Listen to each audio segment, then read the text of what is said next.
तो हेलो दोस्तों, स्वागत है आपका विज्ञान विषय के ऑनलाइन प्लेटफॉर्म के ऊपर। तो आज हम करने वाले हैं आईआईटी जैम के सॉलिड स्टेट में जितने भी पीवाईक्यूज आपके आए हुए हैं अभी तक, सारे के सारे। तो अगर आपको यहाँ पर सारे पीवाईक्यूज एक ही जगह पर चाहिए, टॉपिक वाइज चाहिए, तो आप यहाँ पर नीचे जाइए, मेंबरशिप का बटन ज्वाइन करिए और वहां पर आपको सारे पीवाईक्यूज देखने के लिए मिल जाएंगे नेट गेट के। और अगर आपको पूरी तरह से सिलेबस को पढ़ना है, स्टार्टिंग से पढ़ना है, तो आप यहाँ पर विज्ञान विश्व का ऐप खोलिए और वहां पर आपको नेट और गेट के लिए वहां पर कोर्सेज दिख जाएंगे। वहां से आप परचेज कर सकते हैं और आप वहां पर नेट और गेट के लिए तैयारी कर सकते हैं हमारे साथ। चलिए, तो सबसे पहले हम यहाँ पर क्वेश्चन को स्टार्ट करते हैं आईआईटी जैम के। तो ये है आपका क्वेश्चन आईआईटी जैम 2007 का। तो देखो, इस क्वेश्चन में देखो आपसे बोल क्या रहा है, आयनिक रेडियस ऑफ कैल्शियम और क्लोरीन दे रखी है उसमें, और कोऑर्डिनेशन नंबर ऑफ कैल्शियम 2+ पूछ रहा है, वो यहाँ पर क्या होगा। तो देखो, वैसे अगर आप जनरली कैल्शियम फ्लोराइड का स्ट्रक्चर पढ़ते हैं, तो हम कैल्शियम फ्लोराइड को क्या कहते हैं भाई, ये आपका फ्लोराइड टाइप का स्ट्रक्चर होता है ना। फ्लोराइड टाइप का स्ट्रक्चर होता है। और फ्लोराइड स्ट्रक्चर के अंदर जब हम देखते हैं तो कैल्शियम आपका एफसीसी बनाता है, और जो फ्लोरीन्स होते हैं ये आपके टेट्राहेड्रल वॉइड्स में जाकर बैठ जाते हैं अंदर। तो कोऑर्डिनेशन नंबर की अगर आप वैसी ही बात करोगे ना, तो इसका जो कोऑर्डिनेशन नंबर यहाँ से आता है वो 8 आता है, और फ्लोरीन का जो कोऑर्डिनेशन नंबर होता है यहाँ पर 4 आता है। लेकिन यहाँ पर देखो, उसने रेडियस रेशियो के अकॉर्डिंग निकलवाया, तो आप वैसे भी निकाल सकते हो। तो रेडियस रेशियो आप क्या लिखते हो, स्मॉल, ऊपर आप कैटायन का रेडियस लिखते हैं, नीचे एनायन का रेडियस लिखते हैं। तो कैटायन के लिए उसने 100 दिया है, एनायन के लिए उसने कितना दिया है, 133 पिकोमीटर। तो जब आप यहाँ से वैल्यू निकालोगे सॉल्व करने के बाद, तो ये जो वैल्यू आपकी आ रही है ये आपकी आएगी 0.75 के आसपास। ठीक है, इतनी वैल्यू आसपास आ रही होगी आपकी। अब हम यहाँ पर जानते हैं कि अगर आपकी रेडियस रेशियो की जो रेंज होती है 0.155 से 0.225 तक होती है अगर, तो आप कहते हो कि ये मेरा पक्का ट्रायंगुलर वॉइड के अंदर जाके बैठा होगा, कैटायन मेरा यहाँ पर ट्रायंगुलर वॉइड में आके बैठा होगा। अगर ये 0.225 से लेके 0.414 पे दिखती है आपको, तो आप कहते हो भाई ये टेट्राहेड्रल वॉइड के अंदर होगा। 0.414 से लेके 0.732 के बीच में दिखती है रेडियस रेशो, तो आप कहते हो भाई ऑक्टाहेड्रल वॉइड में होगा। और अगर 0.732 से लेके 1 के बीच में होगा, तो आप कहते हो ये मेरा क्यूबिकल वॉइड में होता है। अब आप सोच रहे होंगे सर यहाँ पर जो रेंज आ रही है उसके अकॉर्डिंग तो ये यहाँ पर क्यूबिकल वॉइड में ही आना चाहिए, और इसका कोऑर्डिनेशन नंबर पक्का 8 होना चाहिए। तो ठीक है, वो तो कंफर्म हो गया। अब पर आप सोच रहे होंगे सर यहाँ क्यूबिकल वॉइड क्यों है, ये तो एफसीसी बना रहा है ना, और यहाँ पर ये टेट्राहेड्रल वॉइड्स में बैठते हैं फ्लोरीन। तो हम कैल्शियम को कैसे कह रहे हैं कि क्यूबिकल वॉइड में है। तो देखो, जब आप इसको स्ट्रक्चर को बनाते हो ना टेट्राहेड्रल्स के थ्रू, तो टेट्राहेड्रल के थ्रू जब आप इस स्ट्रक्चर को बनाओगे तो आपको दिखेगा कि जो ये कैल्शियम आपका यहाँ पर अभी प्रेजेंट दिख रहा है ना, ये एक्चुअली में इनके अकॉर्डिंग ये बीचम बीच दिखाई देगा कैल्शियम ऐसे। ठीक है, जब आप यहाँ पर बनाओगे टेट्राहेड्रल्स के थ्रू, जब आप 8 के 8 टेट्राहेड्रल फ्लोरीन्स को एक साथ ज्वाइन करोगे, तो आपको जो कैल्शियम की पोजीशन दिखाई देगी वो बिल्कुल बॉडी सेंटर पे प्रेजेंट होती हुई दिखाई देगी, जो कि आपका क्यूबिकल वॉइड की तरह दिखाई देगा। इसलिए आप कहते हो कि यहाँ पर इसका कोऑर्डिनेशन नंबर 8 होता है, और ये 8 फ्लोरीन्स को आपस में टच करता है। ठीक है, तो आई होप आपको समझ में आ गया होगा कि क्यों ये 8 है। नेक्स्ट क्वेश्चन की अगर हम बात करें यहाँ पर, तो देखो आपसे यहाँ पर कह रहा है कि CaCl का जो स्ट्रक्चर है उसमें जो सीजियम आयन है उसका सेकंड नियरेस्ट नेबर में कितने सीजियम प्रेजेंट होंगे। तो हमें पता है कि CaCl जो होता है इसमें आपका SCC स्ट्रक्चर होता है, बिल्कुल सही बात है। अब SCC के अंदर अगर आप फर्स्ट नियरेस्ट नेबर की बात करते हो तो ये होता है आपका A। ठीक है, ये आपका क्या होता है, फर्स्ट नियरेस्ट नेबर। ठीक है, तो फर्स्ट NND यानी फर्स्ट नियरेस्ट नेबर का डिस्टेंस जो होता है वो A ही होता है। और अगर आपका कोऑर्डिनेशन नंबर पूछोगे तो ये 6 होता है। कैसे होता है भाई, ये आप यहाँ पर लेक्चर देखिए, वहां पर आपको बहुत अच्छे से एक्सप्लेन हो जाएगा ये। फिर अगर आप मुझसे पूछ लो सेकंड नियरेस्ट नेबर डिस्टेंस क्या होता है, तो वो होता है आपका √2a। ठीक है, जो कि आपका एफसीसी के लिए फर्स्ट नियरेस्ट नेबर डिस्टेंस होता है। ठीक है, वैसे तो नहीं होता है, वैसे तो वो डिवाइड बाय 2 होता है, लेकिन ये हमारा एफसीसी का डिस्टेंस होता है ना, एफसीसी का डिस्टेंस होता है। तो इसका कोऑर्डिनेशन नंबर जो होता है वो 12 होता है। फिर आप जब यहाँ पर बात करते हैं थर्ड नियरेस्ट नेबर की, थर्ड नियरेस्ट नेबर डिस्टेंस की, तो वो आपका √3a होता है। और इसका कोऑर्डिनेशन नंबर 8 होता है। यानी आपको ये टेबल देखनी थी बस। फर्स्ट नियरेस्ट नेबर पूछता तो आप कहते कि 6 सीजियम एटम आपको दिखाई देते जो कि इस डिस्टेंस पे लाई करते। ठीक है, उसने देखो ये ऑप्शन भी दिया है। 10 तो किसी का नहीं होगा, इसको तो पहले उड़ा दो। फिर देखो उसने सेकंड नियरेस्ट बोला है।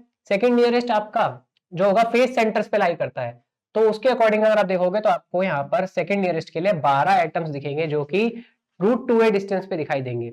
अगर आपसे थर्ड नियरेस्ट पूछता तो आपका 8 होता, लेकिन उसने सेकंड पूछा इसलिए आपका आंसर 12 होगा।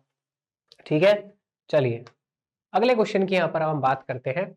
आई होप आपको सारे क्वेश्चन समझ में आ जाएंगे इजीली। इस क्वेश्चन में अगर हम देखें तो वो कह रहा है यूनिट सेल ऑफ डायमंड को हम कैसे ऑब्टेन कर सकते हैं, यानी किसके थ्रू ऑब्टेन कर सकते हैं। तो हम जैसे कि जानते हैं जो डायमंड का स्ट्रक्चर होता है वो बिल्कुल सिमिलर होता है, एग्जैक्टली सिमिलर होता है जिंक सल्फाइड के स्ट्रक्चर जैसा। ठीक है, और जिंक सल्फाइड में भी कौन सा, जो ब्लेंड स्ट्रक्चर होता है ना इसका, जिंक सल्फाइड का ब्लेंड स्ट्रक्चर, ये बिल्कुल इसकी तरह ही दिखता है। तो भाई NaCl तो आपका FCC होता है ना, इसमें तो FCC होता है, ये तो हो ही नहीं सकता। AgCl भी नहीं होगा, CHCl आपका SCC होता है, ये भी नहीं हो सकता। तो जिंक सल्फाइड ही होगा आपका जो कि डायमंड का स्ट्रक्चर आपको एग्जैक्टली दे देता है। ठीक है, बस हम यहाँ पर जो जिंक और सल्फाइड को अलग अलग लेते हैं, डायमंड का जब आप स्ट्रक्चर लेते हो तो उसमें सारे के सारे बस कार्बन ही दिखते हैं, बस इतना फर्क होता है, बाकी सेम स्ट्रक्चर आपको जिंक सल्फाइड जैसा ही दिखाई दे जाता है। चलिए अगले क्वेश्चन की अगर मैं यहाँ पर बात करूं तो देखो कह रहा है कि रॉक सॉल्ट का जो स्ट्रक्चर होता है उसमें क्या क्या चीजें होती हैं।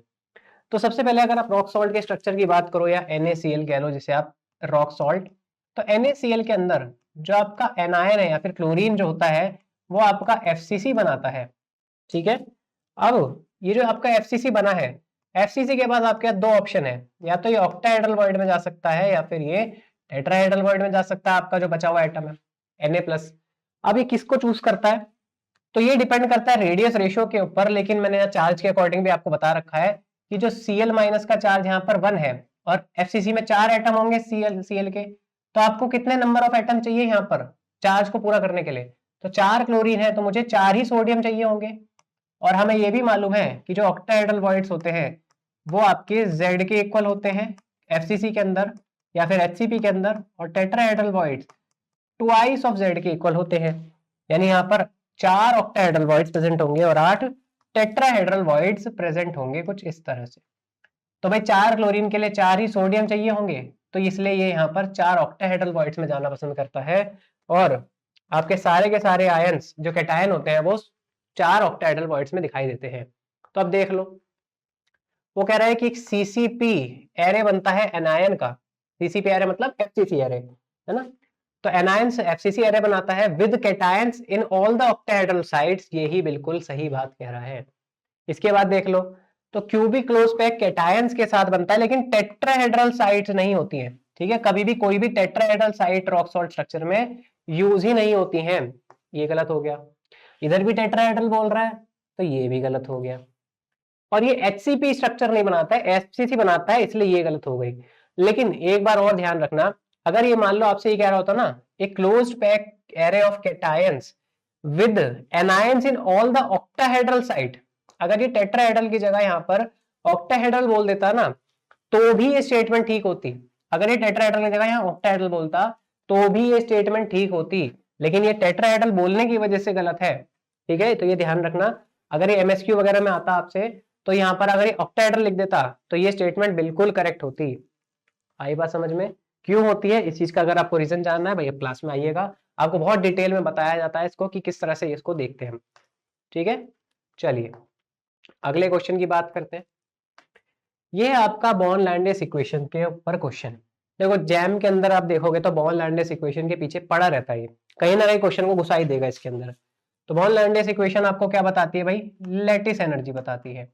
क्या होता है इसके लिए फॉर्मूला, तो आप Z+Z- बाय R0 लिखते हैं, साथ में यहाँ पर AE² बाय 4πε0 1-1/n, ये आपका यहाँ पर फॉर्मूला होता है, ये फॉर्मूला होता है।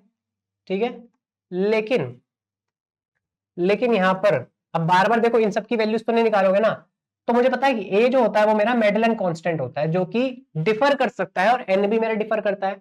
लेकिन E square N A by 4 pi epsilon naught, इनकी वैल्यू तो ऐसी रहेगी ना जैसी थी, उसमें तो कोई चेंज नहीं आएगा।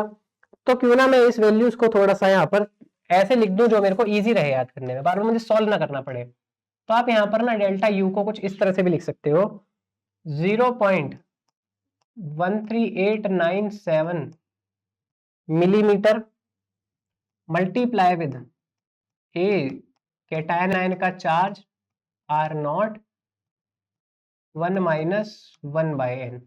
ठीक है, ये कब यूज करोगे? जब आपसे पूछा जाए, ठीक है, जब आपसे ये क्वेश्चन पूछा जाए कि जूल पर मोल में वैल्यू निकालो, ठीक है, यानी यहां से आप जो वैल्यू निकालोगे वो जूल पर मोल में आएगी। अगर आपको किलो जूल पर मोल में निकालनी है ये वैल्यू, तो क्या कर सकते हैं इस फॉर्मूले के अंदर? तो देखो ये फॉर्मूला कुछ ऐसा बन जाएगा, delta U is equal to 1.3897 into 10⁵ picometer. ठीक है, जैसे भी आपको एडजस्ट करना हो याद करने के लिए वैसे कर सकते हो, A Z plus minus R naught 1 minus 1 by N. ठीक है, तो ये भी आप यूज कर सकते हो इससे, लेकिन जब आप इसको यूज करोगे तो आपका जो आंसर आएगा वो किलो जूल पर मोल में आएगा। ठीक है, इस चीज का ध्यान रखना, ये जूल पर मोल और ये किलो जूल पर मोल में आंसर देगा। अगर आपको किलो जूल पर मोल में निकालना है तो ऐसे आंसर निकाल दो, आंसर आ जाएगा। ठीक है, आर नॉट की वैल्यू कैसे निकालते हैं हम यहाँ पर? ये होता है R of cation plus R of anion, यानी रेडियस ऑफ एनायन। एन की वैल्यू कैसे निकलती है? N of cation N of anion और इसका एवरेज। ठीक है, तो ये हो गया भाई आपका। ए की वैल्यू आपको गिवन होती है जो कि मेडलन कांस्टेंट होता है।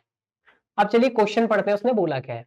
उसने कहा है लिथियम फ्लोराइड, इसके लिए बोर्न लैंडेस इक्वेशन से -1000 किलो जूल पर मोल की लैटिस एनर्जी निकली। एज्यूम करो कि लिथियम फ्लोराइड और मैग्नीशियम ऑक्साइड दोनों का सेम स्ट्रक्चर है, मेडलन कांस्टेंट सेम है, इंटरआयनिक डिस्टेंसेस भी सेम है, बोर्न एक्सपोनेंट भी सेम है, सब कुछ सेम है। तो मुझे बताइए लैटिस एनर्जी कितनी होगी किलो जूल पर मोल में? तो मैं ये लिख सकता हूं कि delta U of magnesium oxide, अगर मैं इसका रेशियो ले लूं लिथियम फ्लोराइड के साथ, तो देखो क्या क्या चीजें आपकी दिखेंगी। उसने देखो कहा है कि इंटरआयनिक डिस्टेंस यानी आर सेम है, उसने ए की वैल्यू भी सेम बोल दी और उसने एन की वैल्यू भी सेम बोल दी, है ना? तो जब मैं इसका रेशियो लूंगा, समझना मेरी बात, तो रेशियो लेते देखो क्या दिखेगा, ऊपर z प्लस और z माइनस, तो डिफरेंस होगा दोनों के बीच में। उसने इसको भी कॉमन कर दिया, ये तो आपका कांस्टेंट पहले से ही था, और ये भी कॉमन हो गया और ये भी कॉमन हो गया, मतलब ये सारी चीजें आपकी कट जाएंगी आपस में। जब आप रेशियो लोगे तो ये एग्जैक्टली सेम होगा, तो ये सब कुछ आपस में कैंसल आउट हो जाएगा, और जब ये कैंसल आउट हो जाएगा तो बस फिर आप बस यहाँ पर ऊपर मैग्नीशियम ऑक्साइड के चार्जेस और नीचे लिथियम फ्लोराइड के चार्जेस, इनको रेशियो में ले लो, आपका आंसर यहीं से आ जाएगा, और कुछ नहीं करना। अब देखो मुझे लिथियम फ्लोराइड के लिए वैल्यू मालूम है, तो del U is equal to -1000 kilojoule per mole में। चार्जेस देखो मैग्नीशियम ऑक्साइड के लिए, मैग्नीशियम का क्या है जी +2 और ऑक्सीजन का -2, तो यहां से हो जाएगा -4 डिवाइड बाय नीचे क्या है लिथियम का +1 फ्लोरीन का भी -1, तो यानी यहां से मल्टीप्लाई करके -1, तो आपको 4 इंटू -1000 यानी -4000 किलो जूल पर मोल, ये आंसर आता हुआ दिखाई देगा डेल्टा यू का और मैग्नीशियम ऑक्साइड। ठीक है, तो बहुत ही बिल्कुल तुच्चा सा क्वेश्चन मैं कहूंगा, प्लस में तो देखो आ ही नहीं सकता है ना? लैटिस एनर्जी जब भी आप निकालते हो माइनस में ही आती है जनरली आपकी, तो प्लस में तो आने से रही, तो ये आपका करेक्ट आंसर हो गया ऑप्शन नंबर ए। ठीक है, चलिए अगले क्वेश्चन की बात कर लेते हैं। तो अगला क्वेश्चन है आपका ये, हाइपोथेटिकल एलिमेंट, उसने कहा एक हाइपोथेटिकल एलिमेंट है जिसका वेट 300 है, ठीक है, क्रिस्टलाइज करता है सिंपल क्यूबिक लैटिस के अंदर। उस क्रिस्टल के लिए जो फर्स्ट ऑर्डर एक्सरे डिफ्रैक्शन है, मतलब एन की वैल्यू उसने ऑलरेडी 1 दे दी है यहां से, है ना, एन की वैल्यू उसने 1 दे दी है, एम उसने 300 ग्राम पर मोल दिया है। ठीक है भाई, बिल्कुल बात समझ आती है। अब उसने वेवलेंथ दी है 5 एंगस्ट्रॉम की, यानी लैम्डा की वैल्यू भी दे दी 5 एंगस्ट्रॉम, और थीटा उसने दे दिया भाई 30 डिग्री, है ना, एंगल ऑफ 30 डिग्री दिया उसने। तो डेंसिटी पूछ रहा है आपसे ग्राम पर सेंटीमीटर क्यूब में। चलिए सबसे पहली बात तो जब डेंसिटी निकालते हो आप सिंपल क्यूबिक के लिए, मैं साफ बोल रहा हूँ सिंपल क्यूबिक के लिए ही निकलती है जब आप, तब इस फॉर्मूले को लगाना। तो Z M by A cube N A, ठीक है, ये फॉर्मूले के थ्रू आप निकालते हो। अब उसने मेरे को बोला है कि क्रिस्टलाइज कर रहा है सिंपल क्यूबिक लैटिस में, यानी मेरा जेड तो 1 ही होने वाला है यहाँ पर, मोलर मास उसने मुझे ऊपर ही दे दिया, है ना। अगर मैं ए निकाल लूं किसी भी तरह से तो मैं इस फॉर्मूले से डेंसिटी को कैलकुलेट कर सकता हूं। अब मुझे एक और फॉर्मूला पता है जो कि ब्रैग्स इक्वेशन से आता है कि N lambda is equal to 2d sine theta होता है। अगर मैं d को क्यूब के लिए ले लूं तो a bye H square plus K square plus L square लिख सकता हूं। ये फॉर्मूले से मैं यहाँ से a को कैलकुलेट कर सकता हूं। कैसे? अब देखो उसने ना यहाँ पर कहा है कि फर्स्ट एक्सरे डिफ्रैक्शन, तो उसने कोई एच के एल की वैल्यू नहीं दी, एच के एल की वैल्यू नहीं दी उसने, लेकिन मुझे पता है कि जो फर्स्ट प्लेन होता है एससीसी के लिए, है ना, वो कौन सा होता है 100 या 010 ले लो या फिर 001, मतलब कोई सा भी एक प्लेन ले सकते हो, इन सब के लिए आपकी वैल्यू सेम ही आएगी। तो मैं 100 ले लूं कोई दिक्कत नहीं। तो जो फर्स्ट प्लेन आएगा आपका वो 100 होता है एससीसी के लिए अलाउड, है ना, क्योंकि इसके लिए तो सारी वैल्यू अलाउड होती है। तो मुझे H square plus K square plus L square की सबसे मिनिमम वाली वैल्यू रखनी पड़ेगी जो कि एससीसी के लिए अलाउड हो सकती है। तो आप यहाँ पर जब देखोगे तो 1 ही हो सकता है H square plus K square plus L square की वैल्यू जो कि मिनिमम होगी, तो इसलिए 100 मेरा प्लेन है। तो मैं यहां पर लिखूंगा लैम्डा 5 है मेरा 2a साइन 30 डिग्री, और एच के एल की वैल्यू देखो एच ही है बस 1, बाकी दोनों 0 है, तो मैं अंडर रूट 1 भी तो लिख सकता हूँ डायरेक्टली, है ना, डायरेक्टली अंडर रूट 1 लिख सकता हूँ। यहां से सॉल्व कर लेना, यहां से सॉल्व कर लेना, यहां से आपकी a की वैल्यू आ जाएगी। तो जो यहां से a की वैल्यू आपकी आएगी वो आ जाएगी यहां पर, देख लो, देखो साइन 30 क्या होता है आपका 1/2 होता है, राइट, साइन 30 1/2 होता है, तो 1/2 से ये 2 कट जाएगा, ए आपका 5 ही एंगस्ट्रॉम आता हुआ दिखाई देगा, है ना, बिल्कुल सही बात है, ए 5 एंगस्ट्रॉम आता दिखाई देगा। तो बस मुझे ए 5 को यहाँ पर रखना है, आपका आंसर आ जाएगा भाई। तो देखो d is equal to Z है 1, m है 300 डिवाइड बाय 5 एंगस्ट्रॉम, उसने सेंटीमीटर में कहा है ना, तो मैं 10 की पावर -8 सेंटीमीटर लिख सकता हूं इसे। तो मैं इसका क्यूब करूंगा अब, और 6.023 इंटू 10 की पावर 23। अब इसे सॉल्व कर लेना, यहां से आपकी डेंसिटी जो आने वाली है वो आ जाएगी 3.9867 ग्राम पर सेंटीमीटर क्यूब। अरे ये तो समझ आया ना कि कैसे करा है ये, 5 इंटू 10⁻10 को मैंने 10⁻8 क्यों लिखा है। जब आप एंगस्ट्रॉम की बात करते हो तो वो 10⁻10 होता है, तो मैं क्यों ना 10⁻2 इंटू 10⁻8 लिख दूं इसे मल्टीप्लाई करते हुए। तो 10⁻2 को मैंने सेंटी बना दिया और ये 10⁻8 बच गया बाहर। समझ आ रही है बात? तो मैंने ऐसे निकाला है, ओके। तो 3.987, अब उसने देखो कोई वैल्यू दी नहीं है कहां तक लिखनी है, तो हम यहाँ पर 3.98 इतना लिख लेते हैं कि 3.98 ग्राम पर सेंटीमीटर क्यूब आपकी वैल्यू आ रही है, ओके। चलिए अगले क्वेश्चन की बात कर लेते हैं। तो ये क्वेश्चन देखो, आपसे कह रहा है फर्स्ट ऑर्डर जो रिफ्लेक्शन होगा 111 प्लेन का, ऑब्जर्व कर रहा है 2 थीटा पे 24.6 डिग्री, वेवलेंथ 1.54 एंगस्ट्रॉम दी है। तो उसने कहा क्यूबिक क्रिस्टल सिस्टम को एज्यूम करना है, देखो इसने इसलिए एज्यूम करवाया क्योंकि जब भी हम डी की value a by H square plus K square plus L square रख सकते हैं। अब लेंथ पूछ रहा है, ए वैल्यू पूछ रहा है, वही सेम काम करना है यार। देखो अभी सेम वापस देखो, लेमडा क्या है आपका 1.54 angstrom is equal to 2a। अब अंडर रूट बस 3 लिख दो, क्यों, 1 square plus 1 square plus 1 square 3 ही होगा, तो अंडर रूट 3 लिख सकते हैं हम डायरेक्टली। अब देखो साइन, जब थीटा की वैल्यू रखोगे तो डायरेक्टली 24.6 मत रख देना, इसने 2 थीटा की वैल्यू 24.6 दी है, तो थीटा कितना होगा 12.3 डिग्रीज, ओके। तो बस अब यहां से सॉल्व कर लो, यहां से सॉल्व कर लो अब इसको, तो ए की वैल्यू निकल जाएगी आपकी ठीक है, ए की वैल्यू आ जाएगी 6.260 एंगस्ट्रॉम। क्लियर है भाई? तो ये आपका यहाँ से करेक्ट आंसर हो जाएगा। तो 6.26 एंगस्ट्रॉम ये आपका यहाँ से सही आंसर। इजी सा क्वेश्चन है, फॉर्मूला ऐसे लिखा नहीं, लिखना चाहो तो लिख लेना। N lambda is equal to वही 2d साइन थीटा वाले फॉर्मूले से निकाला है। ठीक है, डी की वैल्यू मैंने 2a bye H square plus K square plus L square, बार बार लिखने की जरूरत वैसे मुझे लग नहीं थी, लेकिन ठीक है एक बार और लिख देता हूँ आपके लिए। ये वाला फॉर्मूला मैंने यूज किया है। ठीक है, यहाँ से 2 थीटा था, थीटा आपका कितना हो जाएगा 12.3 डिग्रीज। ओके भाई, चलिए अगले क्वेश्चन की बात करते हैं। देखो ये क्वेश्चन देखो, आपसे पूछ रहा है कौन से एंगल्स पे इंसिडेंस के कौन से एंगल इंसिडेंस में आपकी एक्सरे वेवलेंथ अगर 5 एंगस्ट्रॉम है तो डिफ्रेक्टेड बीम दिखाई देंगी 110 प्लेन्स के थ्रू, और ए की वैल्यू उसने दे दी है 10 एंगस्ट्रॉम है। देखो अब मुझे ना यहाँ पर एन की कोई वैल्यूज नहीं दी है उसने, देखो एस लिखा है ना, इसका मतलब ये एमएसक्यू क्वेश्चन है ना, ये एमएसक्यू हो सकता है। तो मुझे यहाँ पर n is equal to 1 n is equal to 2 इन पे चेक करना पड़ेगा। ठीक है, तो मैं n इज इक्वल टू 1 और n इज इक्वल टू 2 पे चेक करके देख लेता हूँ। पहले 1 पे चेक करते हैं, चलिए। तो 1 पे चेक करोगे तो आप क्या लिखोगे भाई, लेमडा इज इक्वल टू वही 2a, डायरेक्टली लिख दूं। a की वैल्यू कितनी है भाई 10 एंगस्ट्रॉम।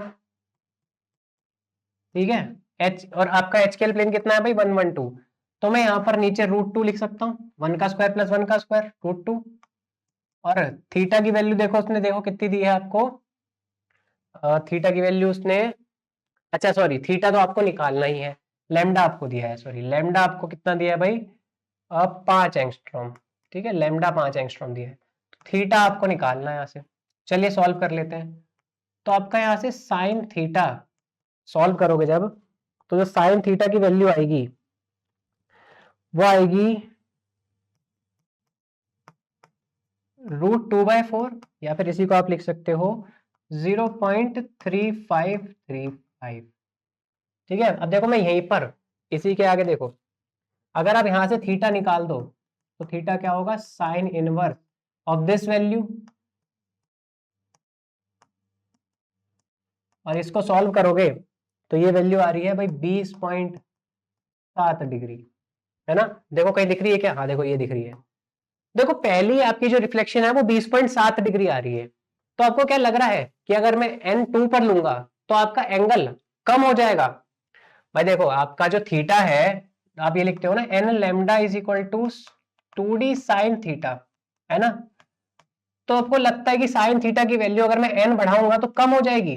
भाई n के साथ तो ये इक्वल में रिलेशन वाला डायरेक्टली प्रोपोर्शनल है ना, n बढ़ेगा तो साइन थीटा की वैल्यू बढ़ेगी, और साइन थीटा की वैल्यू बढ़ेगी तो थीटा की भी वैल्यू बढ़ेगी। तो डिक्रीज तो होने से रहा, है ना, डिक्रीज तो होने से रहा। बस अब मुझे 2 पे चेक करना है, अगर 2 पे मेरा 45 डिग्री आ रहा है तो डी ऑप्शन होगा, नहीं तो आपका सी ऑप्शन खत्म, यहीं से आपका आंसर खत्म हो जाएगा, बिल्कुल करेक्ट आंसर। चलिए मैं 2 पर चेक करके देख लेता हूँ। देखो 2 पे जब चेक करोगे n इज इक्वल टू 2 पे, देखो सब काम वही है, मैंने यहाँ पर क्या करा था 1 से मल्टीप्लाई करा था n, है ना, n मैंने यहाँ से 1 से मल्टीप्लाई करा था, तब आपका देखो √2/4 आ रहा था। कैसे, ये देखो ये 2, तो ये √2/4, बिल्कुल ठीक बात है। अब अगर यहाँ पर मैं 2 भी रख दूं, ठीक है, अब मेरा यहाँ पर 2 है तो 2 इज इक्वल टू, ठीक है, मतलब मुझे अब इस पूरे थीटा को 2 से मल्टीप्लाई करना है, तो 2 इंटू √2/4 आपका साइन थीटा के इक्वल होगा। क्या ये लॉजिक समझ आ रहा है कि क्या करा गया है? क्या किसी को ऐसा तो नहीं है ना सर ये समझ नहीं आया कि क्या कर दिया आपने, ऐसा तो किसी को नहीं है। भाई देखो यहाँ मैंने n इज इक्वल टू 1 रखा था, ठीक है, तब आपका ये √2 इधर गया था और ये 4 नीचे आ गया था, बिल्कुल ठीक बात। अब मैं 1 की जगह का 2 रख रहा हूँ, तो ये 2 आपका √2/4 से मल्टीप्लाई होगा। अब इसका साइन थीटा निकाल लो इससे थीटा, तो यहाँ से जब थीटा निकालोगे तो यहाँ से थीटा आपका 45 डिग्री ही आएगा, बिल्कुल एग्जैक्टली ऊपर की तरह कर लेना, थीटा 45 डिग्री आएगा, और आपका ऑप्शन डी भी करेक्ट स्टेटमेंट होगी। ठीक है भाई, समझ आ गया, 44.9 समथिंग बनेगा, तो आप एग्जैक्टली तो 44.9 को नहीं लिख सकते, 45 के आसपास आ रही है वैल्यू, तो ये आपका करेक्ट आंसर हो जाएगा। ठीक है, चलो अगले क्वेश्चन की बात करते हैं। अब देखो, आपको मैंने बोलता मेडलन कांस्टेंट अगर नहीं दिया होता तो आप 0.138 वाली वैल्यूज को लेते। पिकोमीटर में दिया है तो आप यहाँ पर किलो जूल पर मोल में निकाल लेते बड़े आराम से। देखो उसने, देखो रेडियस पिकोमीटर्स में दे रखी है ना, तो उसके अकॉर्डिंग आप निकाल लेते। लेकिन यहाँ ना उसने वैल्यू दे दी है ए के साथ, उसने ए के साथ ही वैल्यू दे दी 2.45 इंटू 10⁻⁴। तो चलो आओ देखते हैं इसको। तो लैटिस एनर्जी पहली बात तो होती क्या है, A Na by 4 pi ε0 z plus z minus by r0 1 minus 1 by n, ये होता है। उसने इस चीज की वैल्यू दे दी है ना, उसने इस चीज की वैल्यू कितनी दी है 2.45 इंटू 10⁻⁴, 2 इंटू 10⁻⁴ जूल मीटर, है ना, इन्हें जूल मीटर में दी है वैल्यू। ओके, अब वो देखो क्या कह रहा है। ओके, सीजियम 2 है ये, सॉरी सीजियम +1 है ये, ठीक है, सीजियम +1 और क्लोरीन -1। उसने रेडियस दी है 181 और 167, ठीक है। तो अगर मुझे R0 निकालना होगा तो क्या करूंगा मैं, सीजियम की रेडियस प्लस क्लोरीन की रेडियस, इनको ऐड कर दो। तो जब आप ऐड करोगे तो जो रेडियस आएगी वो आएगी भाई 348 पिकोमीटर्स, ठीक है भाई। आपने R0 निकाल लिया। अब N कैसे निकालोगे, तो जो सीजियम प्लस है, अगर आप सीजियम प्लस को देखोगे तो ये सीजियम प्लस जो है आपका, ये आपका किस कॉन्फ़िगरेशन का होता है, ठीक है, ये आपका क्रिप्टन की कॉन्फ़िगरेशन का होगा। और Cl- की अगर आप बात करोगे तो ये आर्गन की कॉन्फ़िगरेशन का होगा, है ना। अब देखो क्रिप्टन और आर्गन दोनों के लिए वैल्यू उसने दे रखी है, बहुत भला आदमी है, उसने पहले से वैल्यू दे रखी है। आर्गन और क्रिप्टन ना, आर्गन के लिए देखो उसने दी है 9 और क्रिप्टन के लिए दी है उसने 10। तो मुझे यहाँ पर n निकालना है, इसके लिए 9 है और इसके लिए 10 है। तो n कैसे निकलती है, n of cation plus n of anion और इसका एवरेज ले लो। तो 9 + 10 डिवाइड बाय 2, ये आ जाएगा 9.5 यानी 9.5। तो n 9.5 आ गया। बस सारी चीजें मिल गई हैं। 1 और 1 आएगा चार्ज, तो चार्ज तो 1 और 1 है। देखो कैटायन का चार्ज +1 है, एनायन का चार्ज -1 है, तो बस +1 multiply with -1 divide by R0 है आपका 348 पिकोमीटर, 1 माइनस 1 बाय 9.5। अब सारा सॉल्व कर लो, ये डेल्टा यू आ जाएगा आपका किलो जूल पर मोल में। यहाँ से सॉल्व कर लो, ये आपका किलो जूल पर मोल में ही आ जाएगा। वैसे तो जूल पर मोल में आएगा, उसे आप किलो जूल में कन्वर्ट कर सकते हो, ठीक है। यहाँ से सॉल्व कर लो, जूल पर मोल में आएगा delta U is equal to -636 into 10⁻³ joule per mole, ठीक है। इसमें ये आपका आंसर आएगा। अब मुझे किलो जूल में पूछ रहा है तो मैं क्या लिखूंगा भाई, -636 किलो जूल पर मोल। तो ये आपका सही आंसर है। रेंज आएगी, ऐसे तो इसकी एग्जैक्टली वैल्यू नहीं होगी, इसकी रेंज में आंसर आएगा। तो रेंज इसका -636 से लेके 637 है, ठीक है। ये आपका आंसर इस रेंज में आना चाहिए। ओके, तो मेरे ख्याल से आपको ये क्वेश्चन समझ में आ गया होगा कैसे करना था, ठीक है भाई। ये आपका आंसर आ जाएगा ऐसे। बेसिक सा क्वेश्चन था बिल्कुल, कुछ खास क्वेश्चन में दम नहीं था, ये सब चीज तो उसने दे दी थी, उसके अलावा तो कुछ नहीं करना था इसमें, फॉर्मूले में रखने के अलावा। चलो अगला क्वेश्चन देखते हैं। देखो उसने ना या तो बॉर्न लैंडेस इक्वेशन के साथ थोड़ा बहुत खेला हुआ है, कभी किसी चीज की वैल्यू दे दी, कभी किसी चीज की दे दी, कभी किसी चीज की भी नहीं दी, सबको अलग अलग दे दिया और उसके अकॉर्डिंग खुद सॉल्व करते फिर हो, या तो खुद भी कर सकते हो। तो कोऑर्डिनेशन नंबर पूछता है इस क्वेश्चन में कि सीजियम प्लस और सीजियल, देखो हर चीज में सीजियम क्लोराइड NaCl इन्हीं के पीछे घुसा हुआ है। तो सीजियम क्लोराइड का क्यों पूछता है, क्योंकि लोग ना BCC के हिसाब से भी कराते हैं इसको, उसमें क्या क्या पता कुछ गड़बड़ कर रहे हैं वो, ऐसा तो होना नहीं चाहिए, लेकिन फिर भी अगर मैं सीजियम क्लोराइड का यहाँ पर कोऑर्डिनेशन नंबर बताऊं तो 8 और 8 होता है, सीजियम और क्लोरीन दोनों का। कैसे निकालते हो, हम यहाँ पर इसे चार्ज रेशियो के अकॉर्डिंग भी निकाल सकते हैं, और आपको स्ट्रक्चर पता होना चाहिए। हमें पता है क्लोरीन जो है वो FCC बनाता है, और जो सीजियम होता है ये आपका क्यूबिकल वॉइड में आके बैठता है। बस इसके वॉइड के बारे में पता होना चाहिए कि वॉइड का कोऑर्डिनेशन नंबर पता है मुझे 8 होता है, बस। अब इसका चार्ज रेशो देखो, चार्ज रेशो मुझे दिख रहा है कि ये +1 है और ये -1 है, तो इन दोनों का चार्ज 1 और 1 है, इस रेशियो में होगा ये चार्ज। ठीक है, बिल्कुल। अब अगर मुझे कोऑर्डिनेशन नंबर बताना है ना, तो जो भी बाइनरी सॉलिड्स होते हैं उनका कोऑर्डिनेशन नंबर, बाइनरी सॉलिड मतलब जहां पर एक केटायन और एक एनायन, मतलब दो दो टाइप के केटायन और एनायन से ही मिलकर सॉलिड बना हो, तो ऐसे केसेस में आपका जो चार्ज रेशो होता है वही कोऑर्डिनेशन नंबर रेशो भी सेम होता है। तो मुझे अगर सीजियम का पता है कोऑर्डिनेशन नंबर की 8 है, क्यूबिकल पॉइंट में उसका कोऑर्डिनेशन नंबर 8 है, तो मैं सीएल का भी बता सकता हूँ, क्योंकि अगर ये सेम रेशो में है तो इसका भी 8 होना चाहिए। क्या ये बात समझ आ रही है? या तो आप ऐसे निकाल लो, नहीं तो इसकी रिवर्स स्टेटमेंट के अकॉर्डिंग निकाला जाता है, वैसे निकाल सकते हो। ठीक है, तो 8 और 8 ये आपका करेक्ट आंसर होगा। सेम तरीके से आपने CaF2 का भी निकाल सकते हो। ठीक है, मान लो आपने C और F का पूछा, ठीक है, या फिर NaCl का पूछ लिया, है ना, Na और Cl का पूछ लिया मान लो, तो आप क्या कहोगे? भाई Na जो है ये दोनों का चार्ज रेशो भी 1:1 में है, ठीक है, ये भी 1:1 में है, तो कोऑर्डिनेशन नंबर मुझे पता है सोडियम का ऑक्टाहेड्रल वॉइड में आने की वजह से 6 होता है ना, 6 होता है। तो इस लॉजिक से क्लोरीन भी यहाँ पर 6 कोऑर्डिनेशन नंबर दिखाएगा। ये चाहे तो आप निकाल के देख लेना, 6 और 6 ही होता है इनके बीच में कोऑर्डिनेशन नंबर। ठीक है, चलिए देखो फिर से, देखो बॉर्न-लैंडिस इक्वेशन में घुस गया वो, फिर से देखो बॉर्न-लैंडिस इक्वेशन में पूछ रहा है। अब देखो उसने क्या करा है, उसने खुद ही यू का फॉर्मूला दे दिया। अब उसने लेकिन इसमें कहा है कि CaCl2 एक लीनियर मॉलिक्यूल है जिसकी लेंथ 5.6 एंगस्ट्रॉम है। थोड़ा सा इसने क्वेश्चन में इस बार अच्छा पूछा है। क्या, देखो हम जनरली ना अभी तक जो कर रहे थे वो CaCl यानी डायटोमिक मॉलिक्यूल के लिए कर रहे थे, कुछ इस तरह से, तो आपने सिर्फ इनके बीच का निकाला और काम खत्म करा। लेकिन इसमें ना कोई और इंटरेक्शन इन्वॉल्व नहीं हो रही है, बस एक CS और Cl के बीच का इंटरेक्शन हो रहा है, बात खत्म, है ना। लेकिन अगर आपके पास 3 आयंस आ जाए 2 की जगह, लाइक इस तरह से Ca Cl और ये Cl, कुछ इस तरह से उसने दे दिया है CaCl2 टाइप का लीनियर मॉलिक्यूल। उसने कहा है कि पूरी जो बॉन्ड लेंथ है वो 5.6 एंगस्ट्रॉम है, तो Ca और Cl की कितनी होगी? 2.8 होगी, है ना। सेम इधर भी 2.8 होगी, ये बात मुझे समझ आती है। अब दिक्कत ये है ना, पहले सिर्फ इंटरेक्शन हो रहा था Ca और Cl का, बात खत्म हो गई।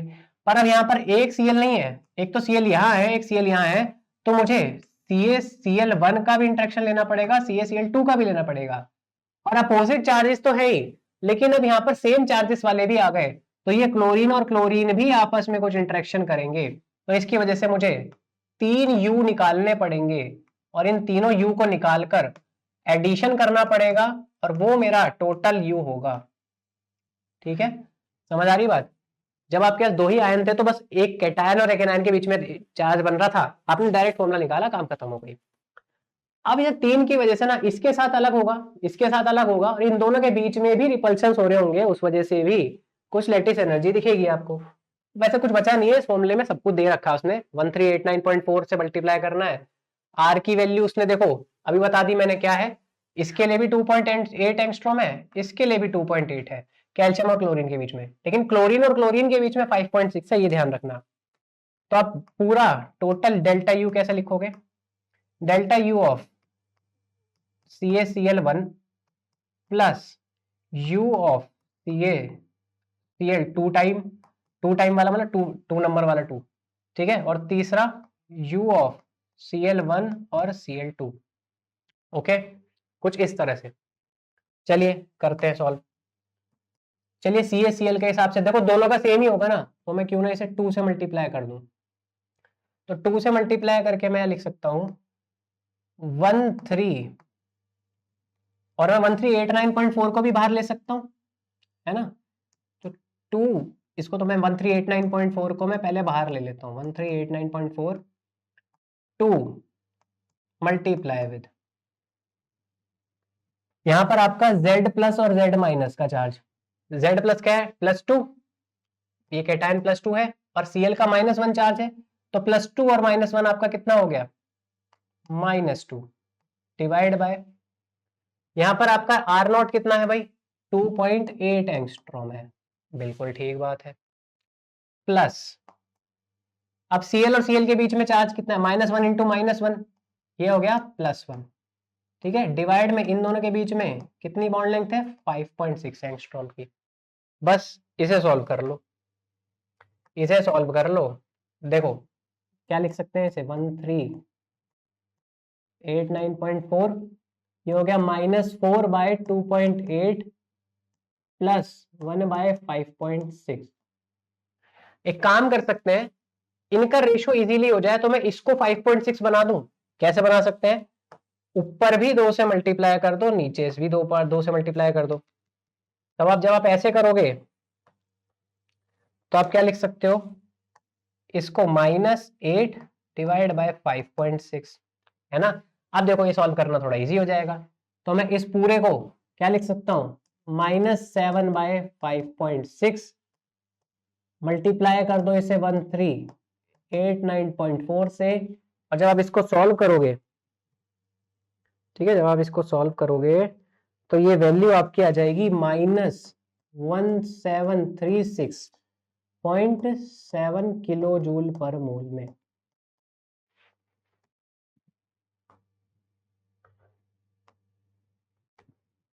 समझ आ गई बात कैसे करना था। तो बस ये आपका आंसर आ जाएगा -1736.7 किलो जूल पर मोल में। ठीक है, उसने किलो जूल पर मोल में पूछा है ना आंसर, और ये किलो जूल पर मोल में ही आंसर दे रहा है, तो कुछ चेंज वेंज कुछ नहीं करना, बस डायरेक्ट आंसर निकालना है।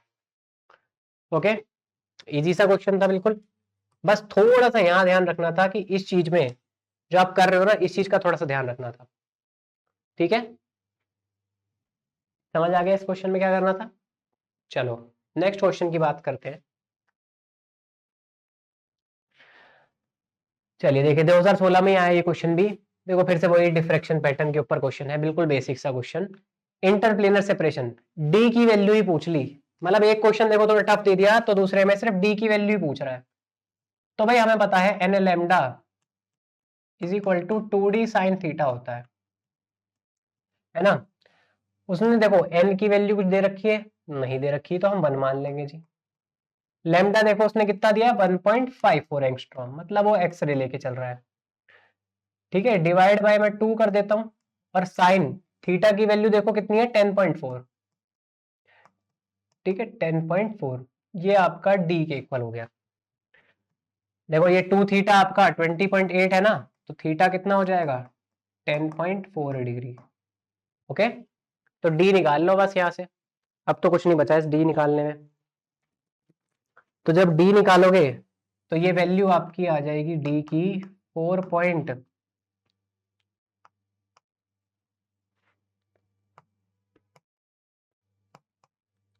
4.266 एंगस्ट्रॉम। ठीक है भाई, ये आपका सही आंसर हो गया। अब आपसे देख लो कुछ पूछ रहा हो अगर डेसिमल वेसिमल में, तो कुछ नहीं पूछ रहा, तो डी निकाल दिया आपने 4.266 एंगस्ट्रॉम।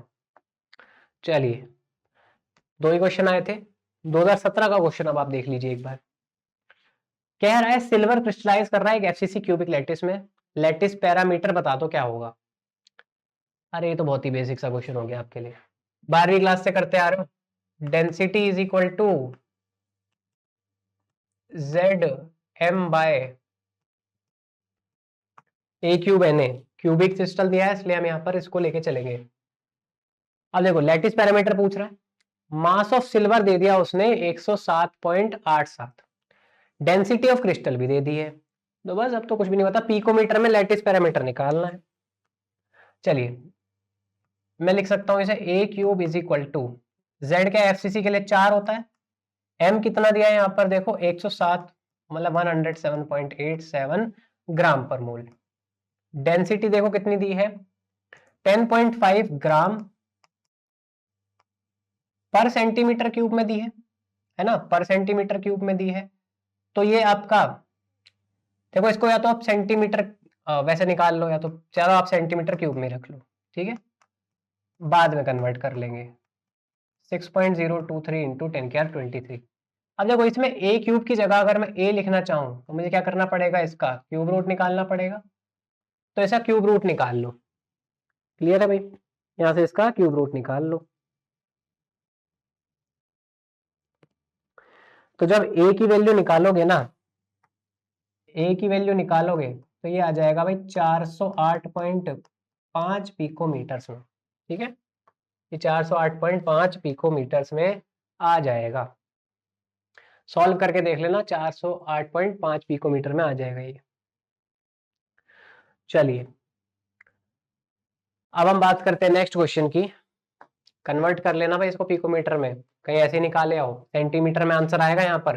सेंटीमीटर को पिकोमीटर में कन्वर्ट करना आता है कि नहीं आता? देखो सेंटीमीटर में आंसर आएगा यहाँ से, तो सेंटीमीटर को 10⁻² मीटर लिखोगे, और जो भी आपकी पावर होगी उसे 10⁻12 बनाना है बस, है ना? तो कर लोगे इतना तो मैं जानता हूं। तो आगे चलते हैं। चलिए सेपरेशन पूछ रहा है फिर से वही डी की वैल्यू, लेकिन इस बार उसने ऑर्थोरोम्बिक सेल दिया है। तो मतलब अब मैं डायरेक्टली यहां पर d is equal to A by H square के स्क्वायर एल स्क्वायर नहीं डाल सकता हूं।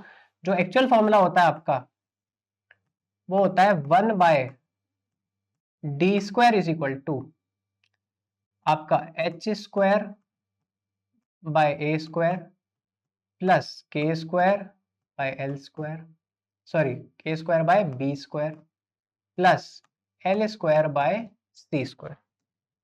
तो बस कुछ नहीं करना, डी निकालना है ना? तो उसके लिए एच के और एल की वैल्यू देखो उसने दे रखी है ना? एच के एल की वैल्यू 1 2 3 है। ए की वैल्यू भी दे दी, बी की वैल्यू भी दे दी, सी की वैल्यू भी दे दी। तो इसे पुट कर दो, इसे पुट कर लो। जब आप सारी वैल्यू पुट करोगे तो यहां से आपको 1 बाय डी स्क्वायर की वैल्यू मिलेगी। ठीक है, एच की वैल्यू देखो 1 है, 0.25 इसका स्क्वायर। ठीक है, के की वैल्यू 2 है, या तो आप इसको 2 लिख लो या फिर इसको भी 1 बाय 0.25 लिख लो इसका स्क्वायर। और ये भी आपका 1 बाय 0.25 ही आएगा स्क्वायर। क्यों? क्योंकि जब 3 को डिवाइड करोगे 0.75 से, ठीक है, तो 3 बाय 0.75 1 बाय 0.25 ही बनेगा। बस अब इसको सॉल्व कर लेना। यहां से जब आप d निकालोगे, ठीक है, जब आप यहां से d निकालोगे तो d की वैल्यू आ जाएगी आपकी 0.144 नैनोमीटर्स। ये 1 बाई डी स्क्वायर में है। जब आप यहां से सॉल्व करोगे 1 बाई डी स्क्वायर की वैल्यू, उसके बाद इसको रेसिप्रोकल कर लेना, डी स्क्वायर मिलेगा। और जब डी स्क्वायर मिलेगा फिर उसका अंडर रूट कर लेना, तो 0.144 आएगा। ठीक है, देखो बात सारी चीजें करने के आपको यहाँ पर मैं यहाँ पर करके दिखाऊं उसकी जरूरत नहीं है, ये आप वहां पर होमवर्क में करिए खुद। ठीक है, तो आंसर आपका 0.144 आ जाएगा नैनोमीटर्स में। ठीक है, 2 डेसिमल में बोल रहा है तो 0.14 ले लो। ठीक है, 0.14 ले लो, कोई दिक्कत नहीं है। चलिए अगले क्वेश्चन की बात करते हैं। तो देखो ये आपकी जब सॉलिड स्टेट स्टार्ट होती है ना, तो सॉलिड स्टेट स्टार्ट होते ही ये आता है कि कितने नंबर ऑफ क्रिस्टल सिस्टम और ब्रेवियस लैटिसेस होते हैं। तो भाई पहली बात तो मतलब 12वीं के बच्चे भी होंगे तो क्रिस्टल सिस्टम तो पता ही होंगे कि 7 तरह के होते हैं, है ना?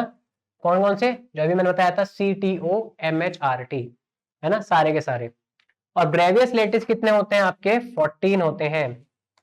कैसे? तो मैं लिख देता हूं, CTO MHRT के हिसाब से अगर आप याद रखोगे तो क्यूबिक में आपके 3 ब्रेवियस लैटिस होते हैं। कौन कौन से भाई? प्रिमिटिव होता है, फेस सेंटर्ड होता है और बॉडी सेंटर्ड होता है। टेट्रागोनल में आपको प्रिमिटिव और बॉडी सेंटर्ड दिखता है। ऑर्थोरेम्बिक में आपको 4 दिखते हैं, यानी चारों के चारों, primitive, body centred, face centred और एंड सेंटर्ड। ठीक है, यही चारों मिलते हैं आपको। मोनोक्लिनिक में फिर 2 मिलते हैं, प्रिमिटिव और एंड सेंटर्ड। ये भी ध्यान रखना, क्योंकि अगर आपसे पूछ लेना एंड सेंटर्ड कितने में मिलते हैं, तो एक तो ऑर्थोरोम्बिक में मिलता है और एक मोनोक्लिनिक में भी मिलता है। तो अगर कभी आपसे ऑर्थोरोम्बिक का पूछा ना जाए ना, तो मोनोक्लिनिक से भी पूछा जा सकता है, ये ध्यान रखना। ठीक है, फिर बाकी सब में 1 1 1, यानी सब में सिर्फ प्रिमिटिव होता है और कुछ नहीं। तो इसको जब आप टोटल करोगे ना तो 14 ही आएगा। ठीक है, 5 + 6 11 और 11 3 14। चलिए अगले क्वेश्चन की बात करते हैं। आओ, बिल्कुल बेसिक क्वेश्चन फिर से आ गया आपका। नियरेस्ट नेबर डिस्टेंसेस के ऊपर क्वेश्चन आया है। रेशियो ऑफ नियरेस्ट नेबर पूछ रहा है बीसीसी और एफसीसी का।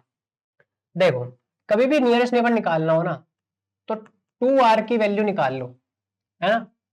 जब भी आपको फर्स्ट नियरेस्ट नेबर निकालना हो, मैं सिर्फ फर्स्ट नियरेस्ट नेबर की बात कर रहा हूं, ये ध्यान रख लेना। अगर एससीसी की बात करोगे तो आप क्या लिखते हो? 2r is equal to a, यानी यही आपका क्या होता है, नियरेस्ट नेबर डिस्टेंस।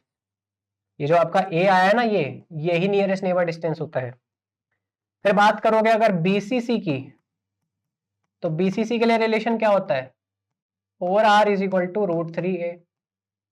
तो इसमें से मुझे 2r का लिखना है, तो मैं क्या लिखूंगा, √3a/2, यानी 2 को नीचे ले जाऊंगा। तो जो √3a/2 आया ना, ये आपका नियरेस्ट नेबर डिस्टेंस। फिर एफसीसी के लिए लिखना चाहोगे तो क्या बोलोगे, 4r is equal to √2a। तो 2r क्या होगा आपका, √2a/2 लिख लेते हैं या तो इसको, या फिर सॉल्व करने का जैसे a/√2 बोल देते हैं। दोनों ही ठीक है, जिस मर्जी से चाहो सॉल्व कर लो, आंसर आ जाएगा। अब वो बोल रहे हैं बीसीसी बाय एफसीसी के बीच में नियरेस्ट नेबर, तो भाई निकाल लो यार।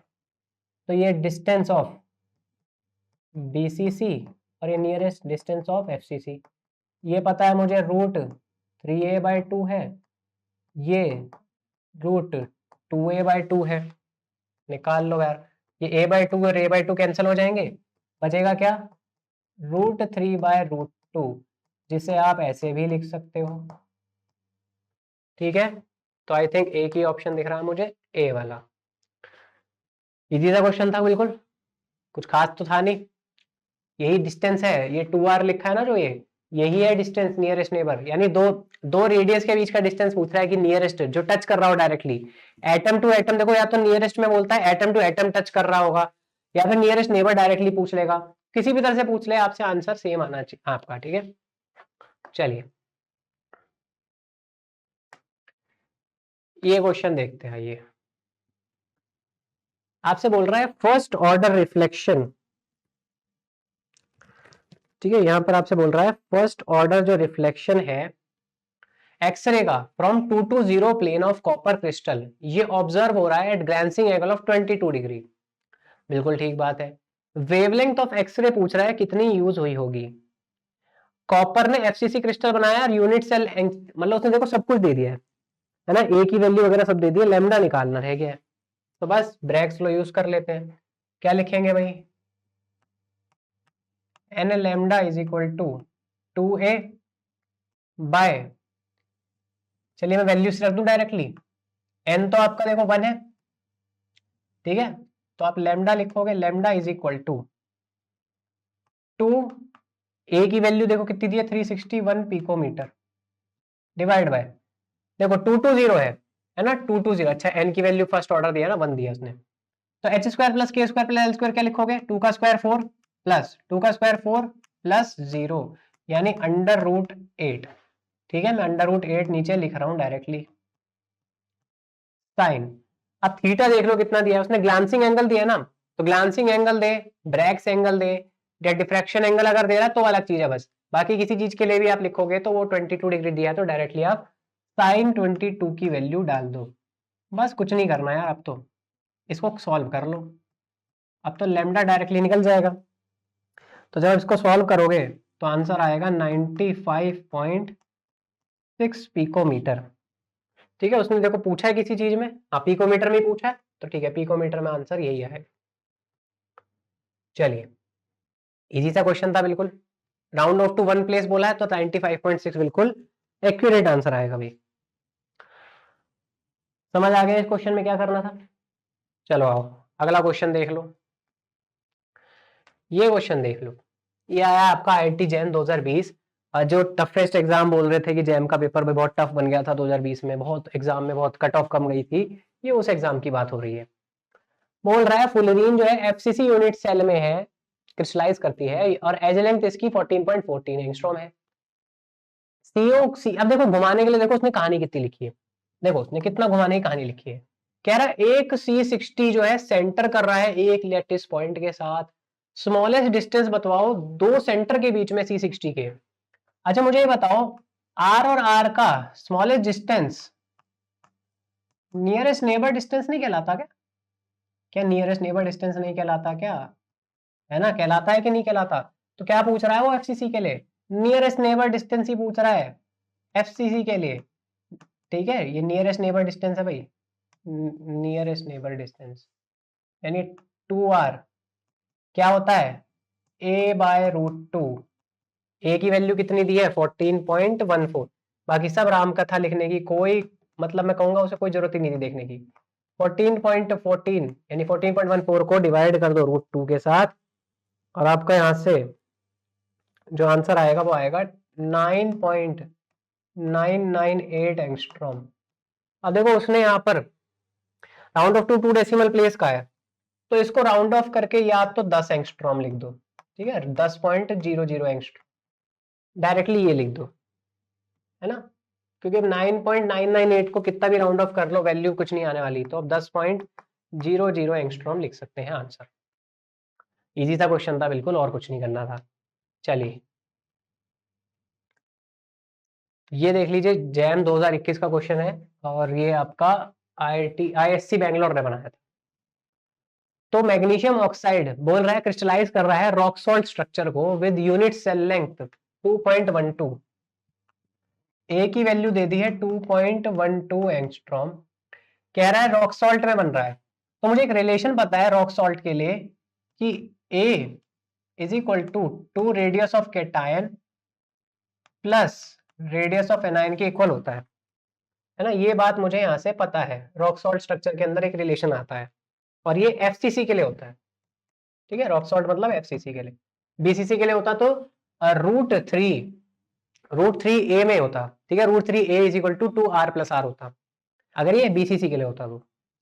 चलिए अगर मैं यहाँ पर बात कर रहा हूँ, ठीक है, अगर मैं यहाँ पे बात कर रहा हूँ तो आपसे बोल के रहा है, देखो सारी, देखो अब इसने देखो क्या करा है, देखो पहले में उसने वैल्यूज दे रखी थी, अब देखो उसने E0 की अलग वैल्यू दे दी, Na की अलग वैल्यू दे दी, मेडलन कांस्टेंट की अलग दे दी, ठीक है, और देखो इसने इलेक्ट्रॉन का चार्ज वगैरह सब कुछ अलग अलग सा दे दिया। तो मुझे तो पर एक फॉर्मूला मालूम है ना। देखो उसने पूछा किसमें, पहले तो ये देख लो, आपसे उसने पूछा है किलो जूल पर मोल में, तो मैं एक चीज यहां से लिख सकता हूं, delta U is equal to 1.3897 into 10⁵ picometer into Z plus Z minus, और मेडलन कांस्टेंट भी साथ में आएगा, भूल मत जाना उसे, 1 - 1/n। ये फॉर्मूला यूज कर लो, किलो जूल पर मोल में ही आंसर देगा आपको। देख लो R0 क्या होता है आपका, पहली बात तो R0 कैसे निकालोगे, अब देखो क्या दिक्कत है। R0 होता है radius of cation plus radius of anion. मुझे रिलेशन पता है तो मैं क्यों ना इसे A/2 लिख सकता हूँ, है ना, इसे A/2 लिख सकता हूँ। A की वैल्यू कितनी दी है भाई 2.12, तो 2.12 को डिवाइड बाय 2 यानी 1.06 एंगस्ट्रॉम मेरा आ जाएगा R0। बिल्कुल ठीक बात है। अब MgO है, MgO तो मैग्नीशियम और ऑक्साइड की अगर मैं बात करूं, देखो यहां दिखा देता हूं, मैग्नीशियम 2+, ये आपका किसके इक्वल आ जाएगा, आर्गन के ही, सॉरी नियॉन के आ जाएगा, है ना, ये नियॉन की कॉन्फ़िगरेशन के बराबर हो गया। और O2-, ठीक है, O2- की अगर मैं बात करूं तो O2- क्या है, ये भी नियॉन की ही कॉन्फ़िगरेशन के बराबर होगा, तो दोनों का एवरेज सेम ही आने वाली है, एक ही वैल्यू। नियॉन के लिए आप बॉर्न एक्सपोनेंट की बात करें तो ये पहले तो याद होनी चाहिए भाई, देखो यहाँ पर, अब देखो उसने दिया नहीं है यहाँ पर, तो ऐसे याद रख सकते हो, और ये जेनॉन, ठीक है, ऐसे याद रख सकते हो। हीलियम के लिए 5 होता है, फिर 7, 5, 7, 9, फिर 10 और 12, तो 5 से स्टार्ट करो, 2 का इंक्रीज करो, 9 के बाद 1 का इंक्रीज होगा, फिर अगेन 2 का इंक्रीज होगा, बस इतना ध्यान रख लेना। तो दोनों ही नियॉन है, मतलब 7 + 7 डिवाइड बाय 2, है ना, n यही निकलता है ना, दोनों का निकाल के एवरेज कर देते हैं, तो 7 ही आएगा आपका n की वैल्यू। अब बस सब कुछ मिल गया, अब वैल्यू रखने की देरी है, बस सब कुछ कर दो अब यहाँ पर। डेल्टा U आ गया 1.3897 टू 10⁵ पिकोमीटर, सही एंगस्ट्रॉम में दिया ना, ठीक है। चार्जेस देख लो, कैटायन का चार्ज है +2, एनायन का चार्ज है -2। ए की वैल्यू देखो मेडलन कांस्टेंट कितनी दी है 1.748, ठीक है। R0 की वैल्यू कितनी आई भाई 1.06 एंगस्ट्रॉम, तो एंगस्ट्रॉम लिख लो या 10⁻10 लिख लो मीटर में, ठीक है। फिर मुझे पिकोमीटर को भी 10⁻12 की फॉर्म में लिखना चाहिए, तो देखो यहां से देखो 10 की पावर 5 और 10 की पावर -12 कितना हो गया? 10 की पावर -7 मीटर। ठीक है, अब यहां से सॉल्व हो जाएगा, ये भी मीटर में, ये भी मीटर में, ये मीटर भी कट जाएगा। और अब मुझे एक्सपोनेंट की वैल्यू रखनी है, तो n-1, n क्या है? 7, 7 - 1 6, 6/7। बस अब इसे सॉल्व कर लो, माइनस में आंसर आएगा पहली बात तो, माइनस में आंसर आएगा पहली बात तो, इसे सॉल्व कर लो। और यहां से आपका जो डेल्टा यू है कैलकुलेट करने के बाद ये आ जाएगा -7880 किलो जूल पर मोल। ठीक है, रेंज में आएगा, वैसे तो round off to nearest integer बोला है, आसपास की वैल्यू आएगी, तो रेंज में देख लेना, रेंज आसपास होगी तो आंसर सही होगा। क्लियर है भाई? और अगर आपको बिल्कुल एग्जैक्टली वैल्यूज चाहिए तो आप सारी वैल्यूज एज इट इज रखो तो और ज्यादा एक्यूरेट आंसर आएगा। पर ये रफ वैल्यूज के लिए बिल्कुल ठीक है, इतनी रेंज तक ही आंसर दिया जाता है जब बहुत सारी कैलकुलेशन इन्वॉल्व हो जाती है। तो ये आपका करेक्ट आंसर हो जाएगा डेल्टा यू के लिए। ठीक है, इजी सा क्वेश्चन था बिल्कुल। आगे चले, आइए अगला क्वेश्चन देखते हैं। देखो ये क्वेश्चन मैं कहूंगा मतलब जनरली जो नहीं पढ़ते उससे थोड़ा सा हटके था, बाकी सब इजी था, वैसे बस एक चीज एक्स्ट्रा करनी थी इसमें। कह रहा है कैल्शियम एफसीसी लैटिस में क्रिस्टलाइज कर रहा है, यूनिट सेल लेंथ दे दी है, डेंसिटी दे दी है, परसेंटेज ऑफ शॉर्ट की डिफेक्ट पूछ रहा है कि कितना होगा इन क्रिस्टल। ये थोड़ा सा देखो क्या डिफरेंस है इसमें। देखो मास भी दे दिया उसने 40 है, ठीक है, सब कुछ दे दिया उसने। पहले आप यहां से ना जेड कैलकुलेट करो, ठीक है, कैलकुलेटेड जेड निकालो यहां से। और आपको जेड जो पहले से पता है, एफसीसी का जेड कितना होता है, देखो कैलकुलेट कैसे करोगे, आप डेंसिटी में मल्टीप्लाई करोगे ए क्यूब और Na को और डिवाइड कर दोगे मोलर मास से, यहां से कैलकुलेटेड होगी। और Z ऑफ FCC आपको पता है कितनी होती है, 4 होती है ना। तो आपकी जो डिफेक्ट होती है ना, डिफेक्ट की वजह से क्या होता है, आपका जो नंबर ऑफ एटम्स होते हैं वो मिसिंग होते हैं।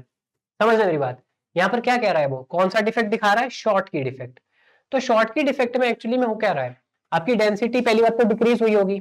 देखो उसने पहले से डेंसिटी दे रखी है, या तो आप कैलकुलेट कर लो एक डेंसिटी को, है ना, या तो उसको आप डेंसिटी को कैलकुलेट कर लो, उसके बेसिस पे भी निकाल सकते हो आप, है ना, कैलकुलेटेड डेंसिटी के बेसिस पे भी निकाल सकते हो, या फिर कैलकुलेटेड जेड के बेसिस पे निकाल लो, किसी के भी बेस पे निकाल लो, आपका आंसर सेम ही आएगा।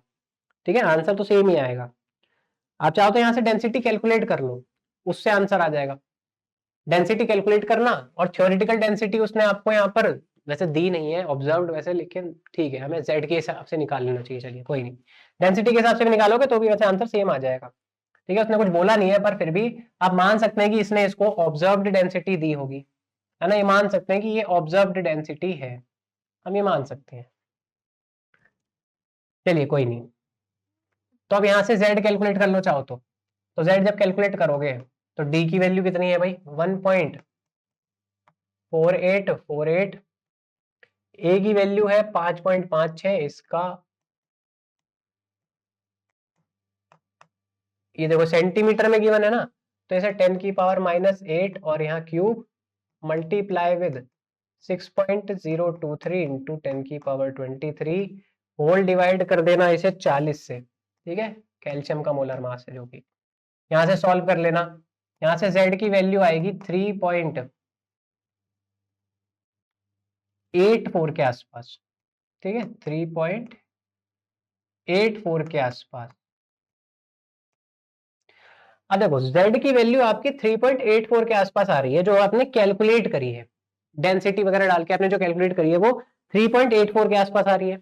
होनी कितनी चाहिए थी जी, 4 होनी चाहिए थी, बिल्कुल ठीक बात है।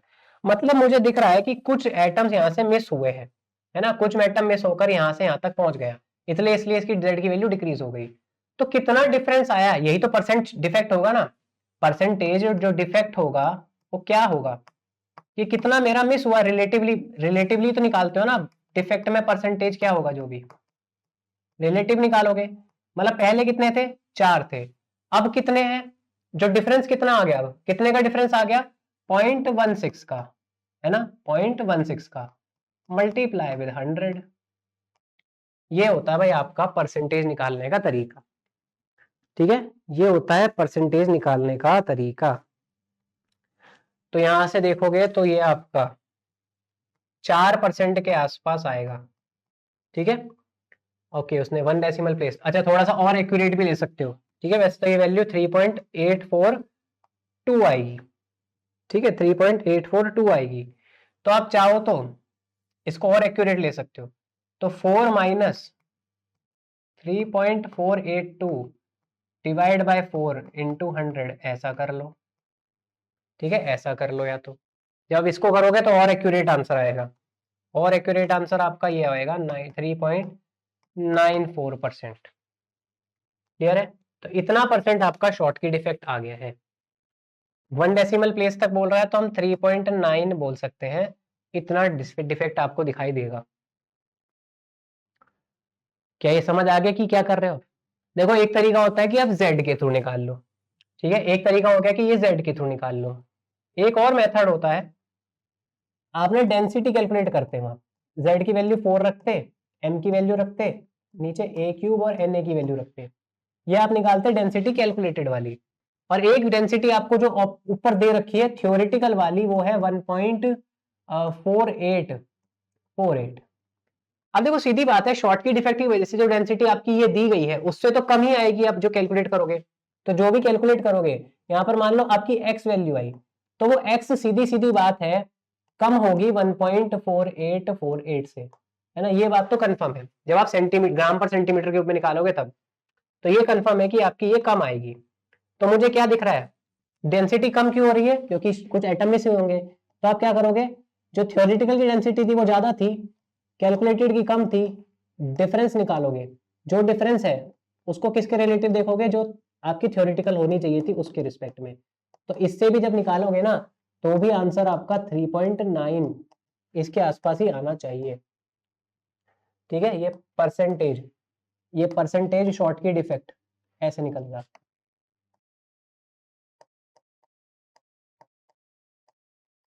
क्लियर है भाई? तो टी मतलब थ्योरेटिकल, सी मतलब आपका कैलकुलेटेड। तो दोनों तरीके से निकाल के देख लो, जिस मर्जी से आपका आंसर आ रहा हो, दोनों तरीके से सेम ही आंसर आएगा, क्योंकि जेड में भी फर्क आएगा और आपका डेंसिटी में भी फर्क आएगा। ठीक है, मास में फर्क नहीं आएगा। एटॉमिक मास तो सेम रहेगा, कहीं एम के अकॉर्डिंग मत निकाल देना, या तो जेड या डी, किसी के बेसिस पे निकाल लो, आंसर सेम आएगा। चलिए आगे चलते हैं। अगला क्वेश्चन देखिए। देखो, ये क्वेश्चन थोड़ा अच्छा है। ठीक है, ये क्वेश्चन वैसे मतलब बहुत ऐसा नहीं कहूंगा कि बहुत बिल्कुल ऐसा आ गया कि बिल्कुल आउट ऑफ द सिलेबस, लेकिन थोड़ा सा अच्छा क्वेश्चन था ये। उसने कहा है मोनोक्रोमेटिक एक्सरे की एनर्जी जो है 2.8 इंटू 10⁻⁻15 जूल्स है ना? इतनी है। सबसे पहले एक फॉर्मूला हमें मालूम है कि डेल्टा ई जो होता है ना, वो एच सी बाय लेमडा होता है। तो मैं यहां से ना लेमडा कैलकुलेट कर सकता हूं H C by delta E डाल के। ठीक है, क्योंकि मुझे लैम्डा दिया नहीं है देखो कहीं। अब पूरा क्वेश्चन पढ़ लो। उसने एन के बारे में बात कर ली, फर्स्ट ऑर्डर है जी। एच के एल के बारे में बात कर ली, बिल्कुल ठीक बात है। एंगल के बारे में भी बात कर ली। यूनिट सेल के लिए उसने ए की वैल्यू पूछ ली, लेकिन उसने लैम्डा गिवन नहीं दिया है। तो मुझे ए निकालने के लिए लैम्डा पता होना जरूरी है। तो डेल्टा ई देखो क्या है, 2.8 इंटू 10⁻15 जूल। भाई एनर्जी जूल में होती है, तो आप लैम्डा क्या लिखोगे, 6.26 into 10⁻34 joule divide by multiply with 3 into 10⁸ meter पर सेकेंड, और नीचे आपका आ जाएगा भाई 2.8 इंटू 10⁻⁻15 जूल। ठीक है, सॉल्व कर लेना, यहां से सॉल्व कर लेना। लेमडा की वैल्यू आ जाएगी आपकी, यहां से देखो लेमडा की जो वैल्यू आएगी ये आपकी आ जाएगी 0.7099 एंगस्ट्रॉम्स। ये वैल्यू आ जाएगी सॉल्व करने के बाद। ओके, अब चाहो तो देखो इसको थोड़ा सा चाहो तो इसको इसको ऐसा ना लिख कर ना ऐसे भी लिख सकते हो, 0.71 एंगस्ट्रॉम। ये जनरली मॉलिब्डेनम की होती है। 0.71 एंगस्ट्रॉम जो होती है आपकी, ये जनरली मॉलिब्डेनम की एक्सरेस होती है। मॉलिब्डेनम एटम से बनाई जाती हैं। चलिए, लैम्डा आ गया। अब क्या करोगे, N lambda is equal to 2a, है ना? लेमडा कितना है भाई 0.71 एंगस्ट्रॉम। एंगस्ट्रॉम में पूछ रहा है देखो वो, है ना, इसलिए एंगस्ट्रॉम में रखना है आंसर, एंगस्ट्रॉम में रखा हुआ है। एच और के की वैल्यू देखो √4, ठीक है, साइन थीटा दिया है 8.5 डिग्रीज। बस इसे सॉल्व कर लो। ये √4 क्या है आपका 2 ही है, तो 2 से 2 कैंसल, ठीक है। तो डायरेक्टली आप यहां से ए को लिख सकते हो 0.71 डिवाइड बाय साइन 8.5 डिग्रीज, ठीक है। इसे सॉल्व कर लेना, ए की वैल्यू आ जाएगी 4.76 एंगस्ट्रॉम्स। और जब उसने round off to 1 decimal place बोला है ना, तो 4.76 को आप 4.8 एंगस्ट्रॉम लिख सकते हैं। क्लियर हो गया, समझ में आ गया भाई? इजी क्वेश्चन था बिल्कुल, कुछ खास था नहीं इस क्वेश्चन में भी। चलिए अगला क्वेश्चन देखते हैं। देखो वॉल्यूम फ्रैक्शन, वॉल्यूम फ्रैक्शन की बात कर रहा है आपसे, क्या होता है एफसीसी के लिए। तो देखो पहली बात, तो अगर आपको वॉल्यूम फ्रैक्शन, पैकिंग फ्रैक्शन बोल रहा है, वॉल्यूम फ्रैक्शन एक ही बात है। ये निकलता है आपका Z 4/3 pi R cube divide by A cube. अगर फ्रैक्शन निकालना है तो सिर्फ इतना यूज करना है। और अगर आपसे बोल दे परसेंटेज ऑफ पैकिंग एफिशिएंसी, तो 100 से मल्टीप्लाई हो जाएगा और ये आंसर फिर आपका परसेंटेज में आएगा, ठीक है। वो फिर पैकिंग एफिशिएंसी की बात हो रही होगी। पैकिंग फ्रैक्शन बोल रहा है तो इसलिए आपको यहाँ पर ही 100 से मल्टीप्लाई नहीं करना, और 2 डेसिमल प्लेस में ही बोल रहा है। तो वैसे तो आपने कई बार निकाला होगा ये पैकिंग फ्रैक्शन। इसे आप क्या लिखोगे एफसीसी के लिए 4 pi R cube divide by 3 A cube. अब देखो मैं एफसीसी के अंदर एक रिलेशन जानता हूं कि ए जो होता है मेरा 2√2 r के बराबर होता है ना, सही बात है भाई। 4r इजिकल टू √2 होता है, √2 ए होता है, √2 को मैं नीचे ले गया तो 2√2r बन जाता है। तो क्यों ना मैं ये डायरेक्टली यहां पर डाल दूं 2√2r और इसका होल क्यूब, ताकि मेरा r और r के टर्म्स कट जाए, मेरे पास कुछ वैल्यू आ जाए। तो आप सब सॉल्व कर लेना, अब वैल्यू 0.74 के आसपास आती हुई दिखाई देगी। और ये चीज सिर्फ एफसीसी के लिए नहीं है वैलिड, ये आपका एचसीपी के लिए भी वैलिड है, ठीक है। यहाँ लिख लो, चाहे एफसीसी एंड एचसीपी दोनों के लिए आपका 74 या 0.74 पैकिंग फ्रैक्शन आएगा। तो 2 डेसिमल तक बोल रहा है 0.74, ठीक है। चलो अगला क्वेश्चन देखते हैं। देखो ये क्वेश्चन देख लो एक बार। इस क्वेश्चन में क्या कह रहा है, common point defects in a solid.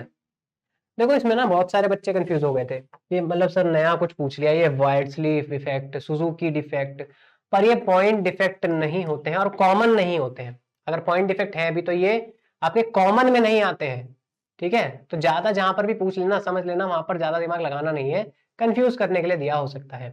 तो ये आपके कॉमन नहीं होते हैं, इसलिए इन दोनों को काट दो। शॉर्टकी और फ्रेंकल, भाई आप बचपन से पढ़ते आ रहे हो 12वीं क्लास से, तो बस यही दोनों आपके पॉइंट डिफेक्ट जो होते हैं वो कॉमन होते हैं। वो होते भी हो तो भाई आपके रेयर डिफेक्ट्स होते हैं, हर जगह पे प्रेजेंट नहीं होते हैं, ठीक है। चलिए आइए अगला क्वेश्चन देख लो। देखो डी स्पेसिंग पूछ रहा है, फर्स्ट ऑर्डर एक्सरे के लिए लैम्डा दिया है उसने, ठीक है। आयरन 2 थीटा की वैल्यू दे दी, बस कुछ नहीं यार, डी की वैल्यू निकालने को कह रहा है। डी क्या होता है, लैम्डा बाय 2 साइन थीटा, है ना, इतना ही है ना। 2d sine theta is equal to n lambda होता है, n1 हो गया, तो d is equal to lambda by 2 sine theta, इतना सा करना है। लेकिन लैम्डा की वैल्यू देखो उसने कितनी दी है 1.54 एंगस्ट्रॉम, नीचे 2 साइन। अब देखो उसने ना यहाँ पर 2 थीटा की वैल्यू दी है 20.2, तो थीटा कितना हो जाएगा 10.1, ठीक है भाई। इसे सॉल्व कर लो बस, इसे सॉल्व कर लो बस। यहाँ से जब सॉल्व करोगे तो आपका आंसर जो आएगा वो आएगा 4.391 एंगस्ट्रॉम, ठीक है।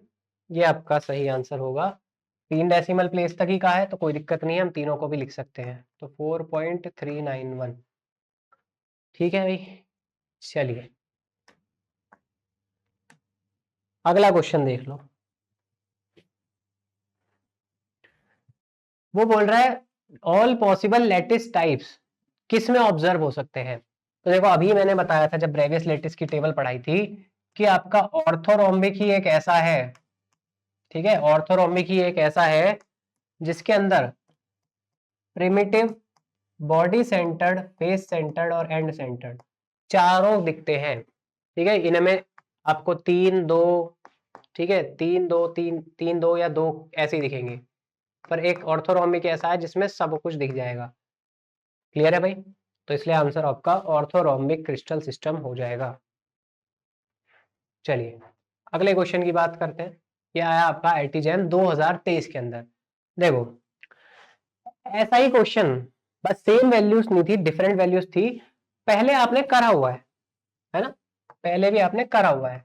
क्या करोगे, 1/d² is equal to H की वैल्यू 1 बाय ए की वैल्यू दी आपको 0.5 नैनोमीटर, ठीक है जी, इसका स्क्वायर, प्लस दूसरा दिया है भाई 3 डिवाइड बाय 0.6 इसका होल स्क्वायर, प्लस पहले दिया है 4 बाय 0.8 इसका होल स्क्वायर।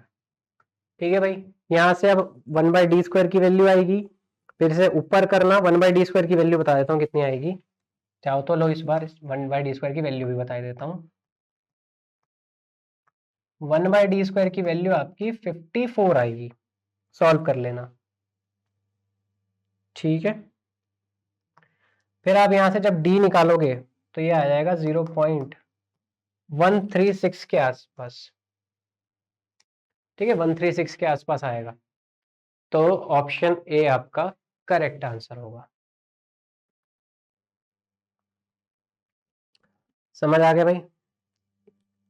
हो जाएगा इस क्वेश्चन में, कोई दिक्कत तो नहीं? चलिए आइए अगला क्वेश्चन देखते हैं। तो देखो ये आपका है बॉर्न हेबर साइकिल से क्वेश्चन। पहले एक तो बॉर्न लैंडेस इक्वेशन आती है या तो, या फिर बॉर्न हेबर साइकिल आती है। ये थोड़ा सा लॉन्ग मेथड होता है इसलिए, लेकिन इसमें एग्जैक्ट वैल्यूज थोड़ी सी ज्यादा मिल जाती है आपको।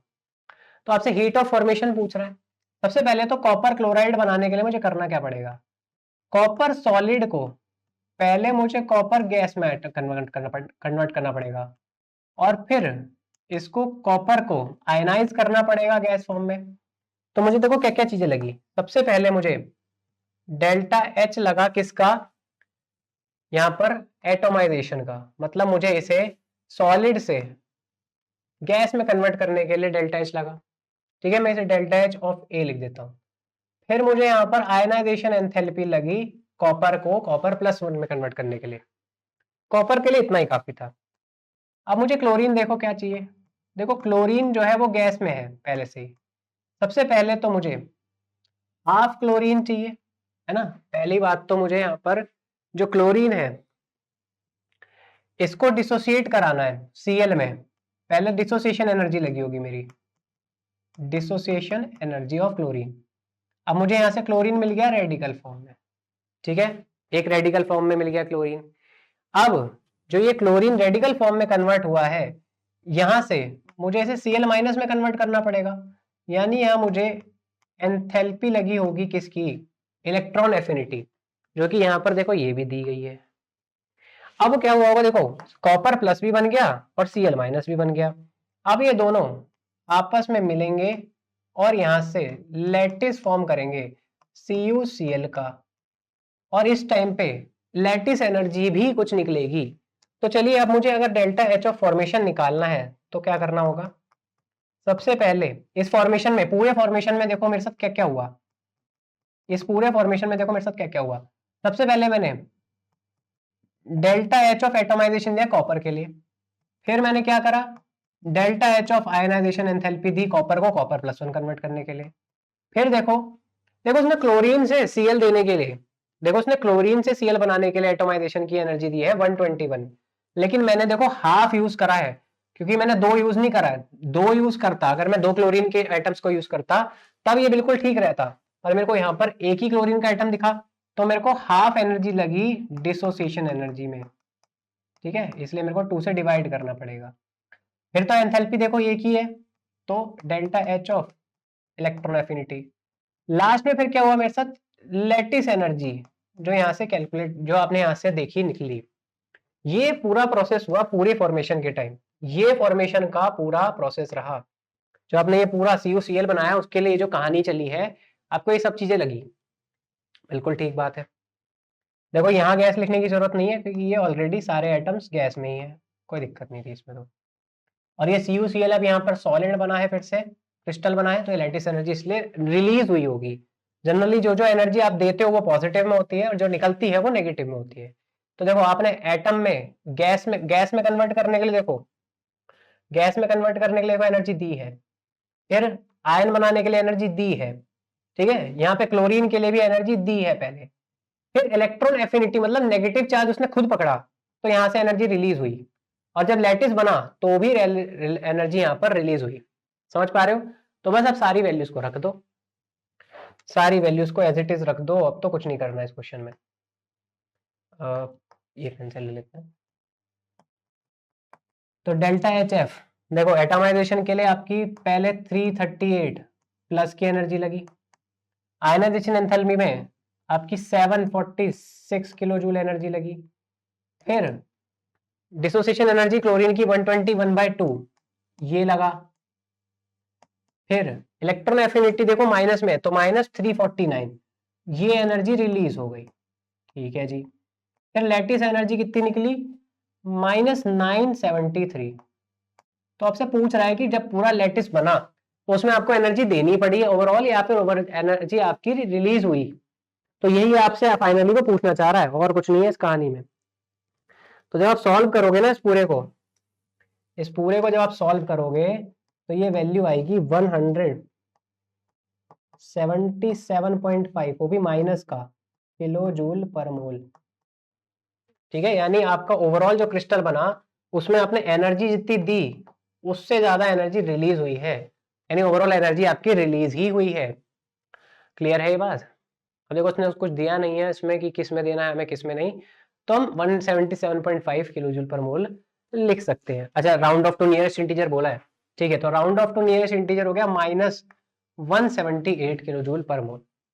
ठीक है, हम जनरली इवन की तरफ बढ़ते हैं, तो -178 किलो जूल पर मोल आपका करेक्ट आंसर होगा। ये माइनस का साइन बहुत जरूरी है, ये मत भूल जाना, ये तो क्वेश्चन गलत हो जाएगा। चलिए अब बात करते हैं अगला क्वेश्चन, ये आपका 2024 में आया हुआ है। इस क्वेश्चन को देखो फिर से, देखो वही फिर आपसे देखो थीटा पूछ रहा है फर्स्ट ऑर्डर ब्रैकेट रिफ्लेक्शन में, मतलब देखो उसने, देखो इजी सॉल्व करने के लिए देखो उसने सारी वैल्यूज भी देखो कैसी दी है। उसने वेवलेंथ ली है 1.54 एंगस्ट्रॉम की, ठीक है, बार बार लिखने की जरूरत तो नहीं है ना, एन लैम्डा। और यहाँ पर देखो जो इंटरप्लेनर स्पेसिंग दिया है वो भी 1.54 है, तो 2 into 1.54 multiply with sine theta, बस इतना खेल है। 1.54 से 1.54 कट गया, साइन थीटा आपका हाफ के बराबर आ गया।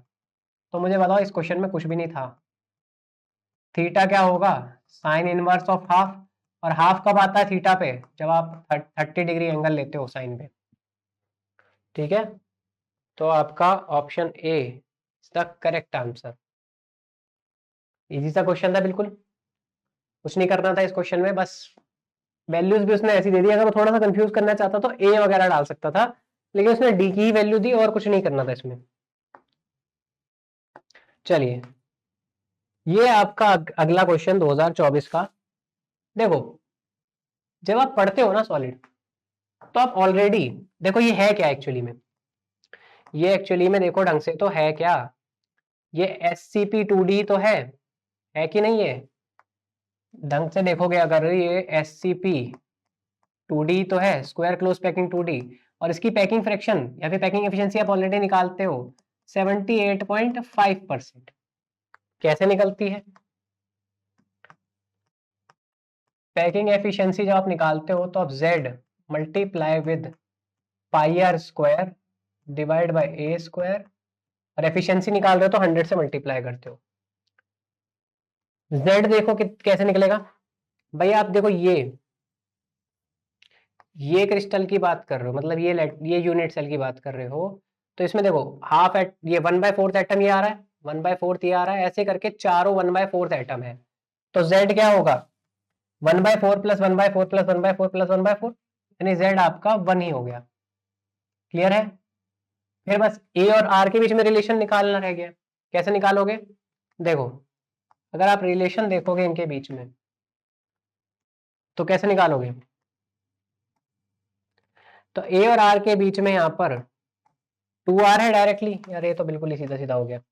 देखो ये a और r के बीच में डायरेक्टली 2r है, अरे ये तो सीधा ही रिलेशन आ गया लो।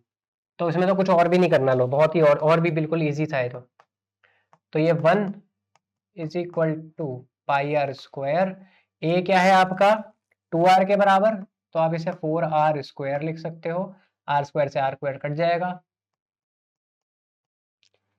इसे आप पाई बाय 4 इंटू 100 भी लिख सकते हो।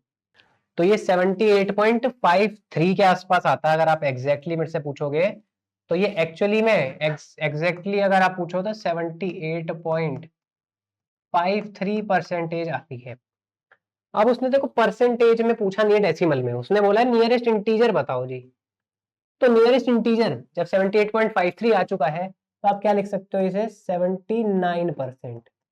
ठीक है, नियरेस्ट इंटीजर आप 79% लिख सकते हैं।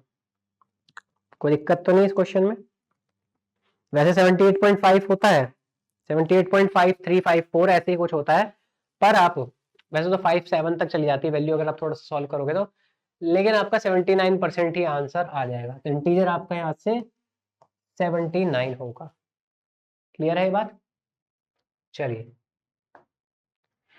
अगला क्वेश्चन देख लो। देखो फिर से देखो वही टेबल से क्वेश्चन घुमा फिरा के पूछ लिया। भाई हमें पता है कि अल्फा बीटा गामा सिर्फ क्यूबिक टेट्रागोनल और ऑर्थोरोम्बिक के लिए होता है। तो पहले तो ये मोनोक्लोनिक और हेक्सागोनल को उड़ा दो, ये ग्रुप याद रखना, ये अल्फा बीटा गामा इक्वल सिर्फ सी टी और ओ के लिए होता है, क्यूबिक टेट्रागोनल और ऑर्थोरोम्बिक। अब रिलेशन बताया मैं ऑर्थोरोम्बिक के अंदर ए बी और सी तीनों अनइक्वल होते हैं, तो ये भी खत्म हो गया। टेट्रागोनल आपका करेक्ट आंसर हो गया, और ये जैन 2025 में पूछा था। ठीक है, ये जैन 2025 में पूछा था, जिसमें कह रहे थे दिल्ली ने पेपर बनाया था शायद, हार्ड पेपर था वो भी। तो ये देखो ये बेसिक क्वेश्चन जो है आपके एक एक नंबर दो दो नंबर ऐसे ही बढ़ा देते हैं, बहुत बेसिक क्वेश्चन है, कुछ नहीं है इन क्वेश्चनों में। ये क्वेश्चन थोड़ा सा मैं कहूंगा मतलब टफ नहीं है, लेकिन हाँ थोड़ा सा आपको इसके लिए आइडिया होगा तभी आप कर पाएंगे इसको। देखो शॉर्ट की डिफेक्ट में पहले तो पूछ रहा है कि आपसे करेक्ट स्टेटमेंट। तो शॉर्ट की डिफेक्ट हमें पता है कि उसमें आपके जो एटम्स होते हैं वो यहाँ से अंदर से बाहर की तरफ निकल जाते हैं, है ना, ये बाहर की तरफ निकल जाते हैं, पेयर में निकलते हैं, लेकिन ये कह रहे हैं इंटीरियर लैटिस से सरफेस पे चले जाते हैं। तो सरफेस पे थोड़ी जाते हैं, वो तो यहाँ से क्रिस्टल से ही बाहर चले जाते हैं, सरफेस वगैरह पे नहीं रुकते, वो बाहर ही चले जाते हैं। तो ये बात तो बिल्कुल बकवास कर रहा है ये, तो पहली स्टेटमेंट खत्म हो गई। फिर वो क्या कह रहा है, वो कह रहा है कि equilibrium concentration of defects remain unchanged with change in temperature. तो ये बात भी बिल्कुल गलत है। ठीक है, ये बात भी यहाँ पर गलत है। क्यों गलत है? क्योंकि जो आपकी कॉन्सेंट्रेशन होती है ना, यहाँ पर जो आपकी ये कॉन्सेंट्रेशन होती है, इक्विलिब्रियम कॉन्सेंट्रेशन, ये डिपेंड करती है, देखो ये माइनस ई डी बाय के टी। ठीक है, ये के आपका क्या है यहाँ पर बोल्ट्जमैन कांस्टेंट है। तो जो कॉन्सेंट्रेशन है ये टेम्परेचर पर डिपेंड कर रही है। ठीक है, ये कॉन्सेंट्रेशन टेम्परेचर पर डिपेंड करती है। और ईडी क्या है भाई आपकी यहाँ पर डिफेक्ट फॉर्मेशन एनर्जी, तो हमें उससे फर्क नहीं पड़ता, लेकिन टेम्परेचर बढ़ने से आपके एन की वैल्यू इंक्रीज होनी है, ये बात है। तो टेम्परेचर के साथ ये बढ़ेगी, ठीक है, अनचेंज नहीं रहेगी। अब देखो यहाँ पर बोल रहा है परफेक्ट सॉलिड जो होता है वो थर्मोडायनेमिकली लेस स्टेबल होता है सॉलिड विद डिफेक्ट्स। तो देखो ये बात बिल्कुल करेक्ट कह रहा है ये। ठीक है, अब आप सोचोगे कि सर परफेक्ट सॉलिड जो होता है वो तो ज्यादा स्टेबल होना चाहिए ना, डिफेक्टेड सॉलिड से कैसे स्टेबल है? देखो परफेक्ट सॉलिड ना तब स्टेबल होता है, परफेक्ट सॉलिड स्टेबल होता है एट 0 केल्विन टेम्परेचर। ठीक है, क्योंकि यहां पर आपके पास कोई एंट्रोपी नहीं आती है।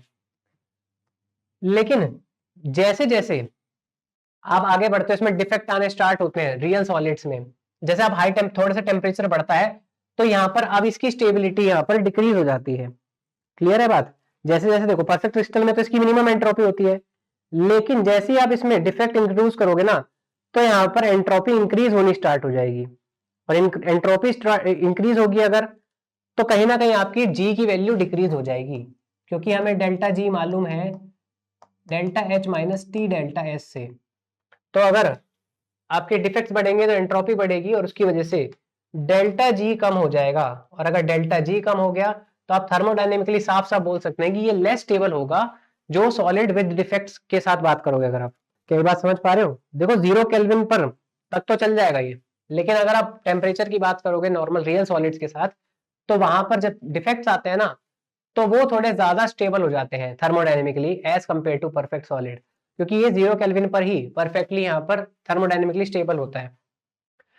अब देखो लास्ट स्टेटमेंट की बात करो तो ये भी गलत है, क्योंकि कॉमन पॉइंट डिफेक्ट्स जो प्योर एल्काइल हैलाइड्स के होते हैं वो फ्रैंकल नहीं होते हैं। ठीक है, ये वाले जो होते हैं ये आपके शॉर्ट की डिफेक्ट होते हैं जनरली। ठीक है, प्योर एल्काइल हैलाइड जो होते हैं ये आपके ये फ्रैंकल डिफेक्ट नहीं दिखाते हैं, ये शॉर्ट की डिफेक्ट्स दिखाते हैं। ठीक है भाई, ये बात ध्यान रख लेना। जनरली जो आपके एल्काइल हैलाइड होते हैं, एल्कली हैलाइड्स, एल्काइल हैलाइड्स नहीं सॉरी एल्कली हैलाइड्स, कौन से होते हैं एल्कली हैलाइड्स? अब NaCl की बात करो, KCl की बात करो, ठीक है, या फिर CSCl की बात करो, इनका रेडियस रेशियो थोड़ा सा ज्यादा होता है और इसी वजह से ये शॉर्ट की डिफेक्ट्स दिखाते हैं, फ्रैंकल नहीं।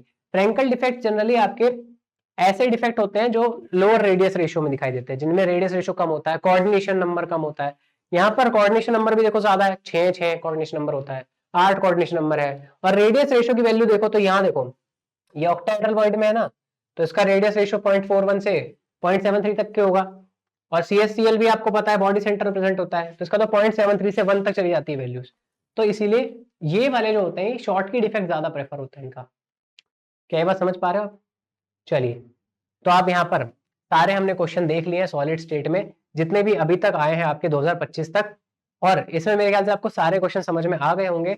अगर कोई डिफिकल्टी आपको लगी है तो भाई नीचे एक बार कमेंट सेक्शन में मुझे बता देना, अगर कुछ प्रॉब्लम लगी होगी तो मैं आपकी सॉल्व करने की कोशिश करूंगा बिल्कुल।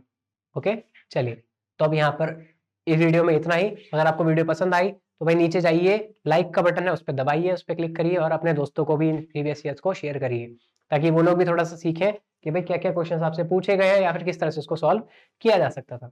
चलिए ठीक है, तो हम यहाँ पर चलते हैं, हम इस वीडियो को एंड करते हैं, तो हम मिलेंगे किसी नेक्स्ट वीडियो में, तब के लिए थैंक यू।